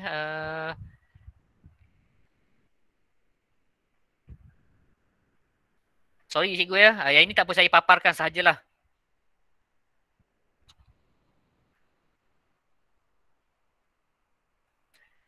Okey, konsep. Nanti saya bagi. Ini contoh peta minda. Ini saya buat sendirilah ya, contoh-conteng saja. Ini saya go through saja ya. Ini contoh peta minda dia. Ini rakan-rakan guru pun, murid-murid boleh buat sendiri je peta minda ya. Contoh kamu buat untuk memudahkan. Okey, cari titik 3 ya. Oh, maksudnya cikgu boleh besarkan sendiri kan? Sorry ya, saya bab teknologi ni susah sikit ya. Okey, ini contoh. Dan ini yang guna apps. Murid boleh buat sendiri je peta minda ni, guna Canva contoh ya. Boleh buat sendiri. Ini sebagai ulang kaji kamu je. Ini cikgu rakkan saja. Ini contoh-contoh lah yang cikgu sempat buat sikit. Okey, habis kita punya 3 segmen yang pertama. Sekejap lagi cikgu nak masuk kepada segmen keempat. Segmen contoh soalan. Okey, sebelum tu ada sebarang soalan atau tidak?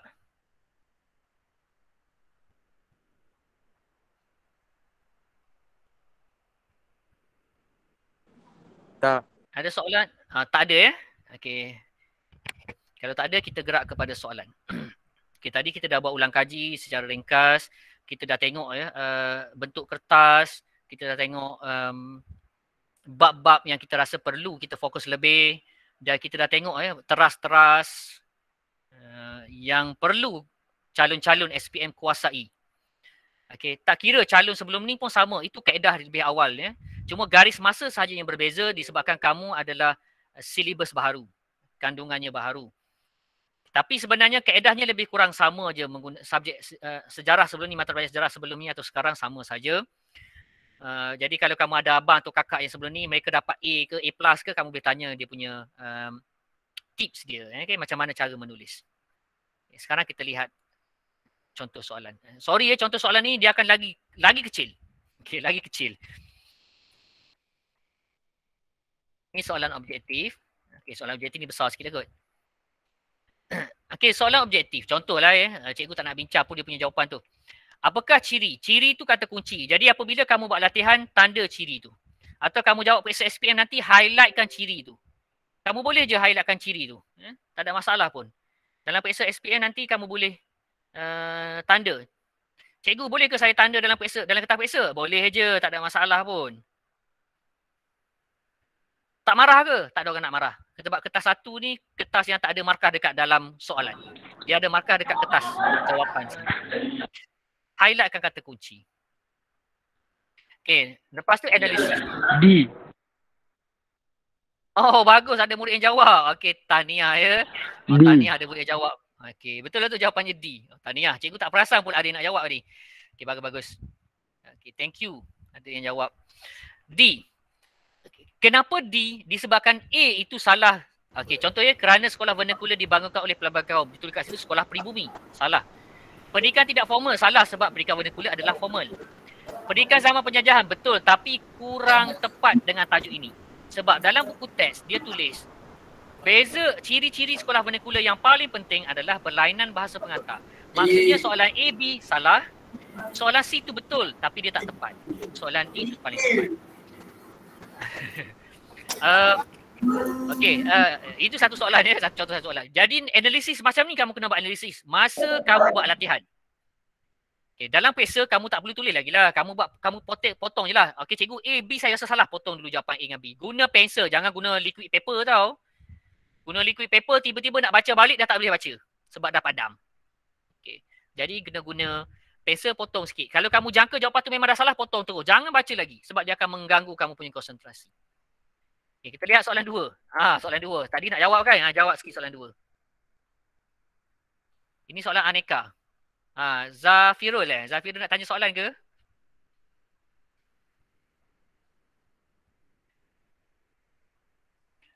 Okey, ini soalan berkenaan pendidikan. Bab 7 tingkatan 4.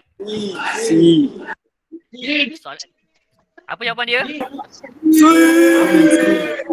Okey, kita tengok siapa yang kena. Okey, siapa yang betul bagi tepukan sikit. Cikgu nak dengar tepukan kuat-kuat sikit. Okey, bunyi tepukan. Okey, Lukman Kamal banyak jawapan dia C. Okey, betul. Ini salah satu daripada bentuk soalan yang dia boleh soal. Maksud dia akan bagi soalan aneka pilih. 1, 2, 3, 4. Soalan macam ni juga memberi satu, kalau kita guna teknik yang betul, sebenarnya soalan ni akan agak membantu. Kamu boleh pilih. Biasa dia akan bagi satu jawapan yang memang kamu boleh nampak dia salah. So potong terus. Contohlah kamu dah potong jawapan yang pertama, kemahiran teknikal lah contoh Maka buang semua pilihan jawapan yang ada kemahiran teknikal. Jadi kamu dah kecilkan pilihan jawapan tu. Contohlah tinggal 2, 3, 2, 4. 2 dah 2 ada. So 2 tak perlu baca lagi. 4 je yang kamu kena pastikan. Jadi soalan macam ni sebenarnya membantu. Membantu Tapi kena buat latihan lah. Okey, dah habis dah soalan objektif Cukuplah soalan objektif. Cikgu bagilah 10 soalan. Tak ada. Kalau 10 soalan tak habis. Tak habis masa nanti. Okey, sekarang kita lihat pula. Ini adalah perkara yang perlu calon ambil perhatian. Ambil nota tu Okey. Cikgu Madan. Cikgu Dan. Ya, saya. Saya nak tanya sikit. Saya ni daripada Sekolah Tinggi Luar. Okey. Saya ada 2 orang calon inklusif untuk pendidikan khas. Okey, baik. Jadi saya nak bertanya tentang kertas 2. Baik. Macam calon pendidikan khas ni ada tambahan masa kan? Ya, jadi betul. Kalau untuk kertas 2 tu Cikgu Dan boleh cadangkan bahagian mana dulu yang digalakkan untuk menjawab? Okey, terima kasih cikgu dia lah. Okey, kepentingan dia Okey, terima kasih Cikgu Amin. Dalam pengetahuan saya kalau tak silap untuk kertas 2 bagi murid-murid yang CBK dia akan ada masa tambah 1 jam. Jadi dia akan jawab lebih kurang 3 jam setengah untuk kertas 2 kan. Seperti biasa juga, kalau murid kita itu boleh menguasai kebat, untuk murid yang cikgu tanya tadi atau murid-murid lain pun sama. Kalau murid kita itu dia untuk mengingat fakta dia susah, maka cikgu lebihkan masa dia untuk jawab kebat. Fokus kebat. Kebat ni biasanya soalan bawah tu. Soalan 1 bawah, 2 bawah, 3, yang paling bawah. 1C. Kalau dia ada soalan ABC, biasanya 1C. Kalau dia ada AB je, soalan B. Maksudnya soalan akhir bagi setiap soalan struktur dan soalan akhir bagi setiap soalan kebat. Fokus itu sahaja dahulu. Tapi lihat kemampuan murid kita. Kalau murid cikgu, contoh cikgu Hamid tadi, dia boleh sedikit menguasai fakta, kita boleh minta dia dedahkan atau lebihkan sedikit masa untuk jawab soalan fakta. Sebab soalan kebat ni kalau murid itu memang boleh berfikir dengan baik, maksudnya kita boleh nampak dia punya kemahiran untuk menjawab soalan kebat, kita bagi dia jawab soalan tu. Tapi kalau kita nampak dia sedikit sukar untuk menguasai soalan berbentuk kebat, kita boleh fokus beberapa bab penting dan cikgu suruh dia fokus yang bahagian atas tu. Lebihkan masa di situ. Sebab saya tengok calon saya 2 orang ni ada macam potensi dapat A. Alhamdulillah. Kalau dapat A, cikgu kalau dapat A maksud dia memang kedua-dua dan bahagian essay dia kena fokus lebih. Mudah-mudahan lah kan. InsyaAllah, amin. Kalau dah ada potensi maksud dia essay ni macam ni cikgu. Dia essay tu biar dia rasa, sebab essay sebenarnya dia membantu calon. Dia amat membantu. Mungkin soalan A, saya bagi untuk overall je untuk semua yang lain. Soalan 4, contohlah soalan 5A, 4 markah biasa. Tapi soalan B, soalan C tu akan membantu calon. Mungkin soalan A susah, tapi B dengan C tu sebenarnya soalan yang dekat dengan calon. Yang calon boleh berfikir dan itu sebenarnya sudah membawa 16 markah. Okey. Jadi kita jangan bagi murid kita keliru dengan fakta atas tu, biar dia kuasai jawapan yang bawah dahulu. Boleh. Okey. Tapi esei biar dia mantapkan esei dan top up dengan soalan kebat tadi. Okey. Soalan struktur. Okey, saya maklumat lanjut, saya berurusan dengan cikgu mata pelajaran dia. InsyaAllah. Okey, yes. Betul cikgu. Betul. Cikgu mata pelajarannya lebih tahu dengan lebih dekat kan? Okey. Terima kasih cikgu. Sama-sama cikgu. Okey, itu juga makluman kepada calon-calon lain ya. Okey, sekarang kita lihat apabila calon tak dapat kertas peperiksaan, kertas 1 ke kertas 2 ke, perkara pertama adalah murid-murid perlu lihat kata tanya dia. Kertas 1 senanglah sebab dia soalan dia tak panjang dan dia ada kata kunci yang dekat dengan soalan kata tanya. Dan dia tak perlu kita karang. Okay, itu kelebihan kertas 1. Cuma kata tanya tu mungkin kita boleh nampak apakah, kenapakah, so dia akan jadi faktor. Mungkin dia tak ada perkataan faktor tapi dia tanya kenapakah, so kamu jawab faktor. Itu soalan objektif. Jadi objektif senanglah cikgu let go ya. Tapi soalan struktur atau soalan esei, kata tugas, kata tugas ni atas ni. Atau kata tanya yang bawah ni ada kah tu, ada tanda soal dekat belakang tu. Kata tugas ni tak ada tanda soal kat belakang, dia terus tanya je. Ini juga memainkan peranan penting untuk murid lihat kedalaman jawapan yang perlu murid tulis. Lebih-lebih calon yang target cemerlang. Betul-betul penting kata tugas ni. Okay, sebab sometimes kata tugas ni kamu tidak menjawab mengikut kehendak yang memberikan peratusan markah yang tinggi. Okay. Contoh ya, kita lihat contoh. Nyatakan dengan senaraikan. Apabila keluar soalan nyatakan dan senaraikan, bermaksud calon-calon tak perlu menghurai. Calon-calon senaraikan apa keperluan soalan. Senaraikan ciri-ciri negara bangsa. Maka kamu senaraikan ciri-ciri negara bangsa. Mesti kalau ciri-ciri negara bangsa tu ada, ciri-ciri negara bangsa ada 4, senaraikan 4 dulu. Cikgu, saya tengok dia ada 8 markah lah cikgu. Okey, kalau ada 8 markah, soalan tu bukan lagi senaraikan. Dia akan pergi kepada jelaskan, terangkan, huraikan. Cikgu, tapi saya tengok ditulis senaraikan juga, tapi ada 8 markah. Isi dia ada 4 je. Maksud dia setiap isi tu kamu kena tambah juga dia punya penerangan. Tapi kalau ikut pattern soalan, nyatakan dengan senaraikan, dia tidak perlu ada huraian. Dia hanya senaraikan. Cikgu, maksudnya saya senaraikan je. Saya buat je point. Ciri pertama ialah, ciri kedua ialah tidak. Kena bina ayat lengkap. Okey, sekejap kita lihat. Ingat dia, tak ada point dalam kertas sejarah. Cikgu, saya rasa boleh tulis point. Tak ada. Kertas sejarah struktur ke, esei ke, tak boleh jawapan ditulis dalam bentuk point. Semuanya dalam bentuk ayat. Cuma ayat tu ayat lengkap panjang atau ayat ringkas. Kecuali. Okey, ada satu kecuali. Lepas ni cikgu sebut yang kecuali. Ingat, jelaskan, terangkan, huraikan. Kamu tak boleh bagi isi saja. Contoh dia kata, huraikan ciri-ciri negara bangsa kerajaan alam Melayu. Ada 8 markah. Ada 4 isi. Jadi setiap isi tu kena bagi huraian. Atau dia ada 4 markah je. Kamu bagi 2 isi, kamu bagi dalam isi tu setiap isi 2 huraian. Maksudnya kamu dapat 4 markah lah.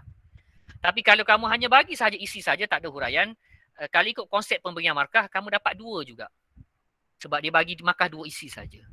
Sebab soalannya pada jelaskan, terangkan, huraikan.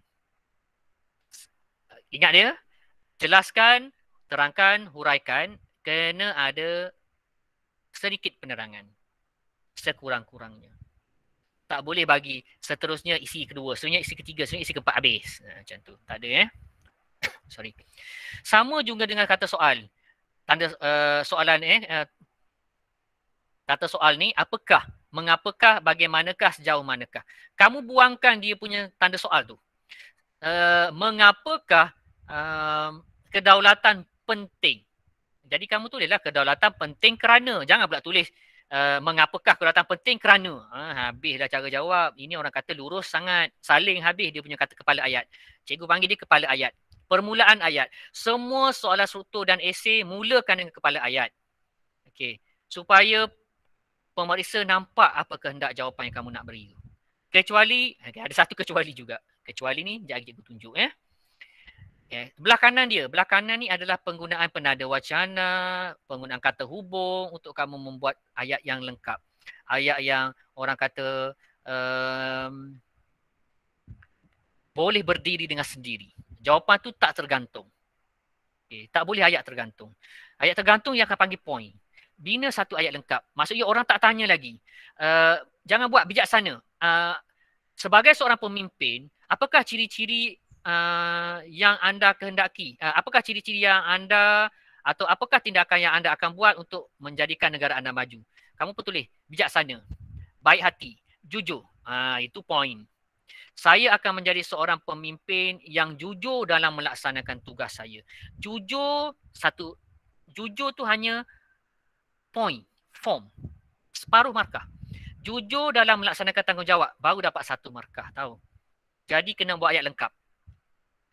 Bijaksana dalam menyelesaikan sebarang masalah. Mengutamakan perpaduan dalam kalangan rakyat. Okay, contohlah kena lengkap. Orang tak tanya lagi, perpaduan apa? Orang tak tanya lagi, bijak macam mana? Okay, itu maksudnya ayat kamu sudah lengkap. Okay. Ada soalan ke? Tak ada Kalau ada, tak ada. Ada? Tak ada Okey, seterusnya oleh itu contoh seperti itu apabila kita menghubungkan ayat-ayat tadi. Antara isi dengan huraian ke, antara huraian dengan contoh, itu penggunaan ayat yang kita gunalah. Atau kata hubung. Okey, satu lagi cikgu nak bagi ingatan, antara isi dengan isi. Isi dengan isi.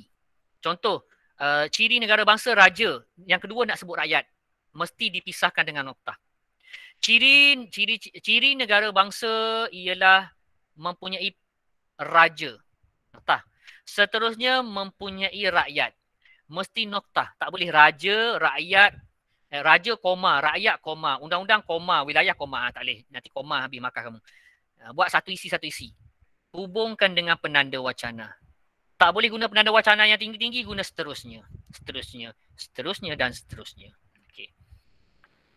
Dan last sekali kesimpulan. Okey, kesimpulannya hanya diguna pakai bagi penutup soalan kebat. Kebat saja. Soalan fakta, contoh soalan 5A, 5B, dia fakta, tak payah buat kesimpulan. Tapi kalau dia ada soalan kebat, contohnya kamu buat soalan kebat, soalan 5C, okey, di penutup soalan kebat, kesimpulannya, pematuhan terhadap undang-undang akan menyebabkan negara menjadi makmur. Okey, contoh. Apabila ada kebat, itu dipanggil inference. Inference itu adalah kesimpulan lah. Okey. Cikgu gerakkan yang besar Ini yang kecil. Ini contoh pattern soalan. A 2 markah, B 4 markah, C. Cikgu, saya tak pernah jumpa kotak-kotak tu. Itu kotak yang kami buat. Itu geng-geng cikgu lah. Kami buat kotak. Kami panggil kotak kebat. Supaya murid dapat tahu apa isi, apa huraian lanjutan, apa itu contoh, apa itu inference. Tapi kita pergi kepada satu-satu. Yang besar dia. Contoh. Cikgu, tadi cikgu kata buat ayat kan soalan struktur ke esei ke? Tapi macam mana nak buat ayat kalau ada Roman tu? Okey. Ini yang cikgu cakap kecuali. Yang Roman ni tak perlu buat kepala ayat. Tak perlu buat. 2 jawatan kuasa yang bertanggungjawab merancang sambutan pemasyuran kemerdekaan negara ialah. Ini tak payah. Terus tulis ya. Sebab dia ada Roman. Ingat, satu je yang dapat kamu tulis terus jawapan adalah yang ada nombor Roman tu. Sekejap kita lihat contoh jawapan dia. Itu. Tak perlu tulis ayat dia. Kamu tulis jawatan kuasa persediaan fizikal. Jawatan kuasa sambutan. Contoh Atau ciri-ciri negara bangsa. Dia buat Roman macam ni. Kamu tulis je rakyat. Lepas tu tulis je raja. Tulis je undang-undang. Gitu je. Itu kalau keluar Roman. Okey, kalau keluar pula soalan yang tak ada Roman ni. Jelaskan peristiwa yang berlaku sepanjang detik pemasyuran kemerdekaan. Contoh, itu yang bawah tu jawapan dia contoh jawapan dia. Maka kamu kena buat ayat lah. Peristiwa yang berlaku sepanjang detik pemasyuran kemerdekaan. Okey, contoh jawapan bermula pada jam 10 malam. Okey, ini jawapan jadi. Cikgu gerak balik. Okey, kena ada kepala ayat. Kepala ayat itu ambil dekat soalan. Biasanya ayat kedua daripada soalan tu, itulah kepala ayatnya. Okey, peristiwa pemasyuran kemerdekaan bermula pada jam 10 malam. Okay, sampai berpakaian baju Melayu, noktah. Isi kedua, seterusnya. Tu noktah lagi, tepat jam 12 malam bendera Union Jack. Okey, so cikgu gabung ayat-ayat tadi jelaskan tau. So jelaskan ni ada poin-poin tambahan lah. Kamu bukan letak 1 poin je lah, boleh letak 2 poin, 3 poin dalam satu isi. Okey. Boleh? Faham guna kepala ayat untuk calon-calon. Cikgu tahu kamu dah, mungkin rakan-rakan, mungkin guru-guru kamu sebut perkataan yang berbeza, tak ada masalah. Permulaan ayat ke, kepala ayat ke, pangkal ayat ke, yang penting itu diambil daripada soalan. Dan itu perlu ditulis balik dalam kertas jawapan. Sebagai panduan supaya kamu tak tersesat dengan kehendak soalan. Cikgu ada markah tak kepala ayat? Tak ada markah. Tetapi kepala ayat amat membantu. Okay. Pemeriksa pun senang baca, murid pun tak tersasar daripada jawapan. Okay. Jadi jangan duk fikir markah aja, fikir dia punya cantiknya bentuk jawapan tu, maka pemeriksa pun seronok baca. Tak adalah macam cakar ayam, cakar itik ke, lepas tu tulis kecil-kecil, tulis besar-besar tau. Antara soalan A dengan soalan B, kalau esay senggang satu baris, soalan A, dah habis soalan A, senggang satu, buat soalan B. Lepas tu belik belakang baru jawab soalan C. Janganlah kamu gabung semua A, B, C tu dalam satu page.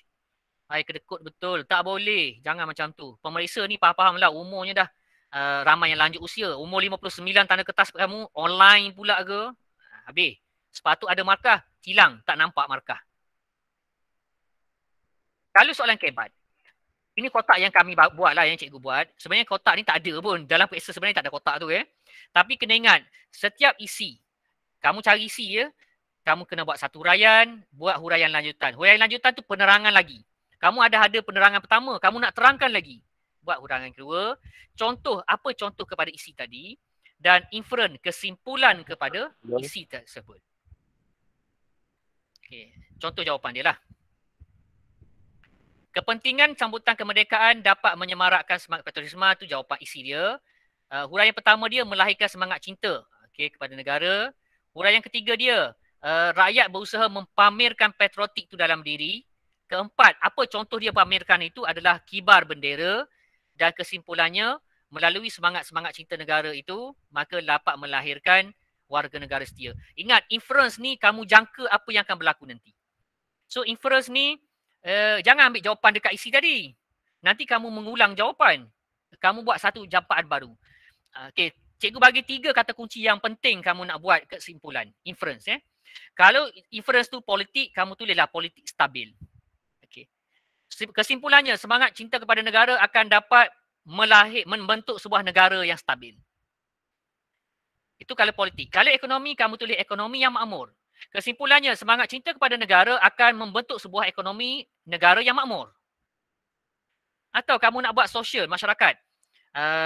Sejahtera, kamu ingin ingat. Semangat cinta kepada negara akan dapat melahirkan masyarakat yang sejahtera.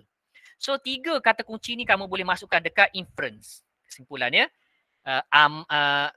stabil,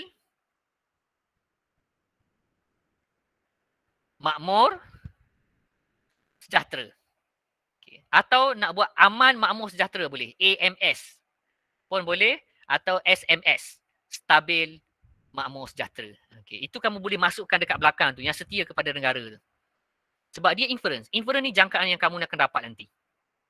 Okay. Itu soalan, bentuk soalan struktur. Boleh? Kalau boleh, cikgu nak gerakkan satu bentuk soalan esei. Boleh ya?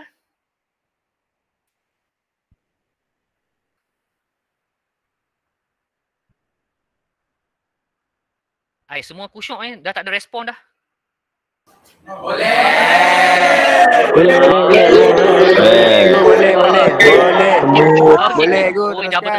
Dah berterabuk dah boleh. Ya biasalah 12.30 kan.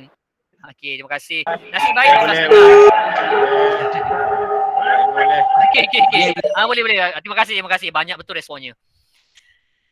Di 12.30 nasib baik 12.30. Kalau 4.30 buat sejarah, memang semua pensan lah. Dengan cikgu-cikgu sekali pensan.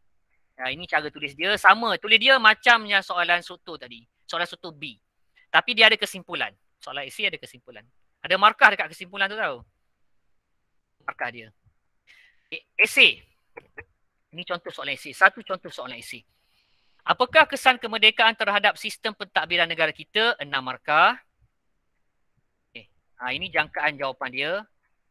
Tengok ya. Dia ada 4 saja isi. Dia ada 6 markah. Bermaksud kamu boleh pilih mana-mana isi dan kamu pilih mana-mana huraian yang kamu nak. Kamu mungkin boleh pilih raja berperlembagaan yang di-Pertuan Agong menjadi ketua utama negara dengan kuasa tertentu. Contoh kamu gabung nanti ayat dia lah. Pilih 2-2-2 pun boleh. Cikgu saya ada 6 markah. Kalau saya buat F1-2, F2-2, F3-2. Boleh tak? Boleh je. Cikgu saya buat F1-2, F2-2, F3-1, F4-1. Boleh tak? Boleh je. Jadi dapat 6. Sebab soalan dia tanya apakah. Dia tak kata huraikan ke, senaraikan ke. Itu kelebihan soalan yang ada kah tu. Okay. Macam mana bentuk jawapan dia? Okay. Macam inilah mula kepala ayat. Jangan mula antara ya. Jangan mula antara kesan. Antara kepentingan. Jangan mula antara. Mula dengan perkataan kata kunci terus. Kalau apakah kesan? Mula dengan kesan. Kesan kemerdekaan terhadap sistem pentadbiran negara kita ialah pengamalan sistem perlembagaan. Okey, noktah. Cikgu tak buat huraian posisi yang pertama. Cikgu buat huraian isi kedua. Seterusnya, amalan demokrasi berparlimen yang memberikan kuasa kepada rakyat untuk memilih kerajaan. Okey, cikgu ambil isi kedua, ada satu huraian. Cikgu boleh ke? Boleh, tak ada masalah pun. Isi ketiga, cikgu guna penanda wacana dia, kesan ketiga. Boleh? Boleh tak cikgu? Boleh. Adalah pentadbiran negara, itu isi dia. Yang diketuai oleh Tunku, itu huraian dia. Boleh 2 markah. Okay. Cikgu, saya letak kesan terakhir. Saya tak nak letak seterusnya dah. Boleh tak? Boleh je. Atau saya nak letak seterusnya? Pun boleh. Sebab tak ada markah di penanda wacana, markah dia pada isi dan huraian. So dekat sini ada 2, 4, 6, 7. Ada 7 lagi markah. Pendek je. Okay. Manakala soalan B. Soalan A 6 markah kan? Kat sini bukan 4 dia 6 tu. Typo tu. Peranan negara kita. Jelaskan peranan negara kita. Okey, lihat ya. Ini jelaskan. Ada berapa peranan? 1, 2, 3, 4, 5, 6. Okey, ada 6 Itu formula dia. Dasar blok Commonwealth. Ini cikgu sempat buat dekat Didik TV ya. Bulan 8 tempoh hari. Nanti kalau yang sempat-sempat rujuk dekat Facebook Didik TV boleh dah rujuk ya. Cikgu sempat buat bab 10 tingkatan 4 dengan bab 7 tingkatan 4. Okey, adalah kat situ. Kalau kamu sempat ada masa lihat Didik TV tu boleh rujuk lagi. Yang tu cikgu terangkan lebih dalam lah. Okey, ini antara formula dia. Dasar blok itu kamu boleh buat sendirilah. Okay. Jawapan dia. Okay. Jawapan dia cikgu ambil. Negara kita memainkan peranan yang penting di peringkat antarabangsa setelah mencapai kemerdekaan. Okey, seterusnya. Antara peranan, okey. Atau kamu sebut peranan tersebut je pun boleh Antara tu buang. Antara tu cikgu tak lupa nak buang. Antara peranan tersebut ialah dasar luar negara diberi perhatian. Okey. Kita tengok balik. Dasar luar poin dia. Kementerian luar tu adalah huraian dia. Soalan ni soalan jelaskan. Dia tak boleh bagi isi sahaja. Dia kena ada huraian. Nak bagi 1 huraian boleh. Nak bagi 2 huraian boleh. Nak bagi 3 huraian pun boleh. Okey. Contoh nak bagi 3 isi, 3 huraian. Boleh. Nak bagi 6 isi straight tak boleh. Dia akan kira 3. Rugilah. Manakala yang terakhir, esei. Okey, esei ada 2 kotak. Kalau cikgu buat 2 kotak. Tapi kotak yang pertama tak ada kesimpulan. Tak ada inference. Kenapa? Sebab inference akhir. Jadi kalau kamu lihat kotak ni, 4 markah ke atas, 5 markah kat bawah. Kalau kamu boleh jawab macam ni, kamu dapat 9. Tapi maksimum dia 8. Soalan kebat, maksimum dia 8. Okey. Ini contoh dia Apa yang bagusnya kebat holistik? Holistik ni maksud dia dengan 2 isi kamu boleh dapat kuasi 8 markah. Paling baik sebenarnya 1 isi kamu dapat buat huraian sampai dapat 8 markah. Itu paling baik. Tapi bukan senang kita nak hurai jawapan sejarah dalam 1 isi. So kita buat 2 isi bagi soalan esei. Dalam 1 isi tu buatlah 1 isi, 1 huraian, 1 huraian lanjutan, 1 contoh. Isi kedua buat 1 isi, 1 huraian, 1 huraian lanjutan, 1 kesimpulan ke. Yang penting cukup 8. Nak buat cukup 9 pun tak ada masalah. Okay, macam inilah dia punya bentuk jawapan dia. Okay, dapatlah. Kat situ berapa? 2, 4, 6, 8, 9. Dapatlah 9. Daripada 8 markah maksimum. Soalan kebat. Okay. Boleh? Penat cikgu rasa kat maraton ni. Macam boleh. Okay. Boleh. Okay, dan tips akhir tips akhir untuk anak-anak cikgu. Ini akhir dia ni. Oh, cikgu lega dalam hati berdoa. Alhamdulillah cikgu dia ni dah habis dah. Okay. Jangan lagi nampak sangat kan. Biasalah 2 jam kan. Sepatutnya 1 jam tu dah panjang. Tapi kita buat ulang kaji. Okay. Ingat macam ni. Kalau jawab soalan struktur, nak senang jangkaan, kalau 4 markah, buatlah 4 baris. 5 markah, buat 5 baris. 6 markah, 6 baris. 7 markah, 7 baris. Supaya senang kamu nak jangkakan markah kamu nak tulis. Janganlah 7 markah, 2 baris je tulis. Lepas tu 4 markah, 16 baris. Cikgu, saya buat karangan untuk soalan A. Berapa markah dia? 4. Maksimum dapat 4. Sia-sia habis 1 jam setengah jawab satu soalan. Jadi jangkaan nak jawab, jangan over excited. Kalau 4 markah, 4 baris. Jadi tengok bilangan markah, itu anggaran baris dia. Satu baris, jangan lebih daripada 7 atau 8 perkataan. Jangan sampai 10 hingga 15. Ada calon yang buat 15 perkataan satu baris. Lepas tu jadi tulisan macam semut je, kecil je. Tulis biar besar-besar, obesity. Jangan anorexia nervosa tu. Sekeping je, kurus je, tak nak macam tu. Okey, itu sahaja yang cikgu sempat kongsi. Ada sebarang soalan? Ada banyak slide kat sini sebenarnya, tapi cikgu tak sempat nak kongsi lah. Ada soalan?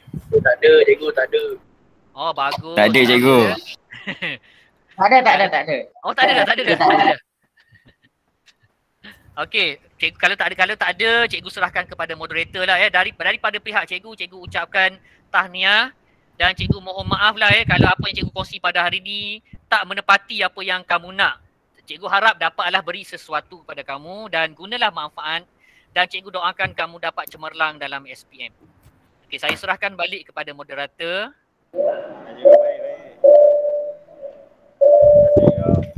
Okay. Assalamualaikum warahmatullahi wabarakatuh. Terima kasih diucapkan kepada Cikgu Muhammad Daniel bin Ramli daripada SMK Sungai Rawang, Sungai Perak, Selangor. Berikan tepukan gemuruh kepada Cikgu Daniel.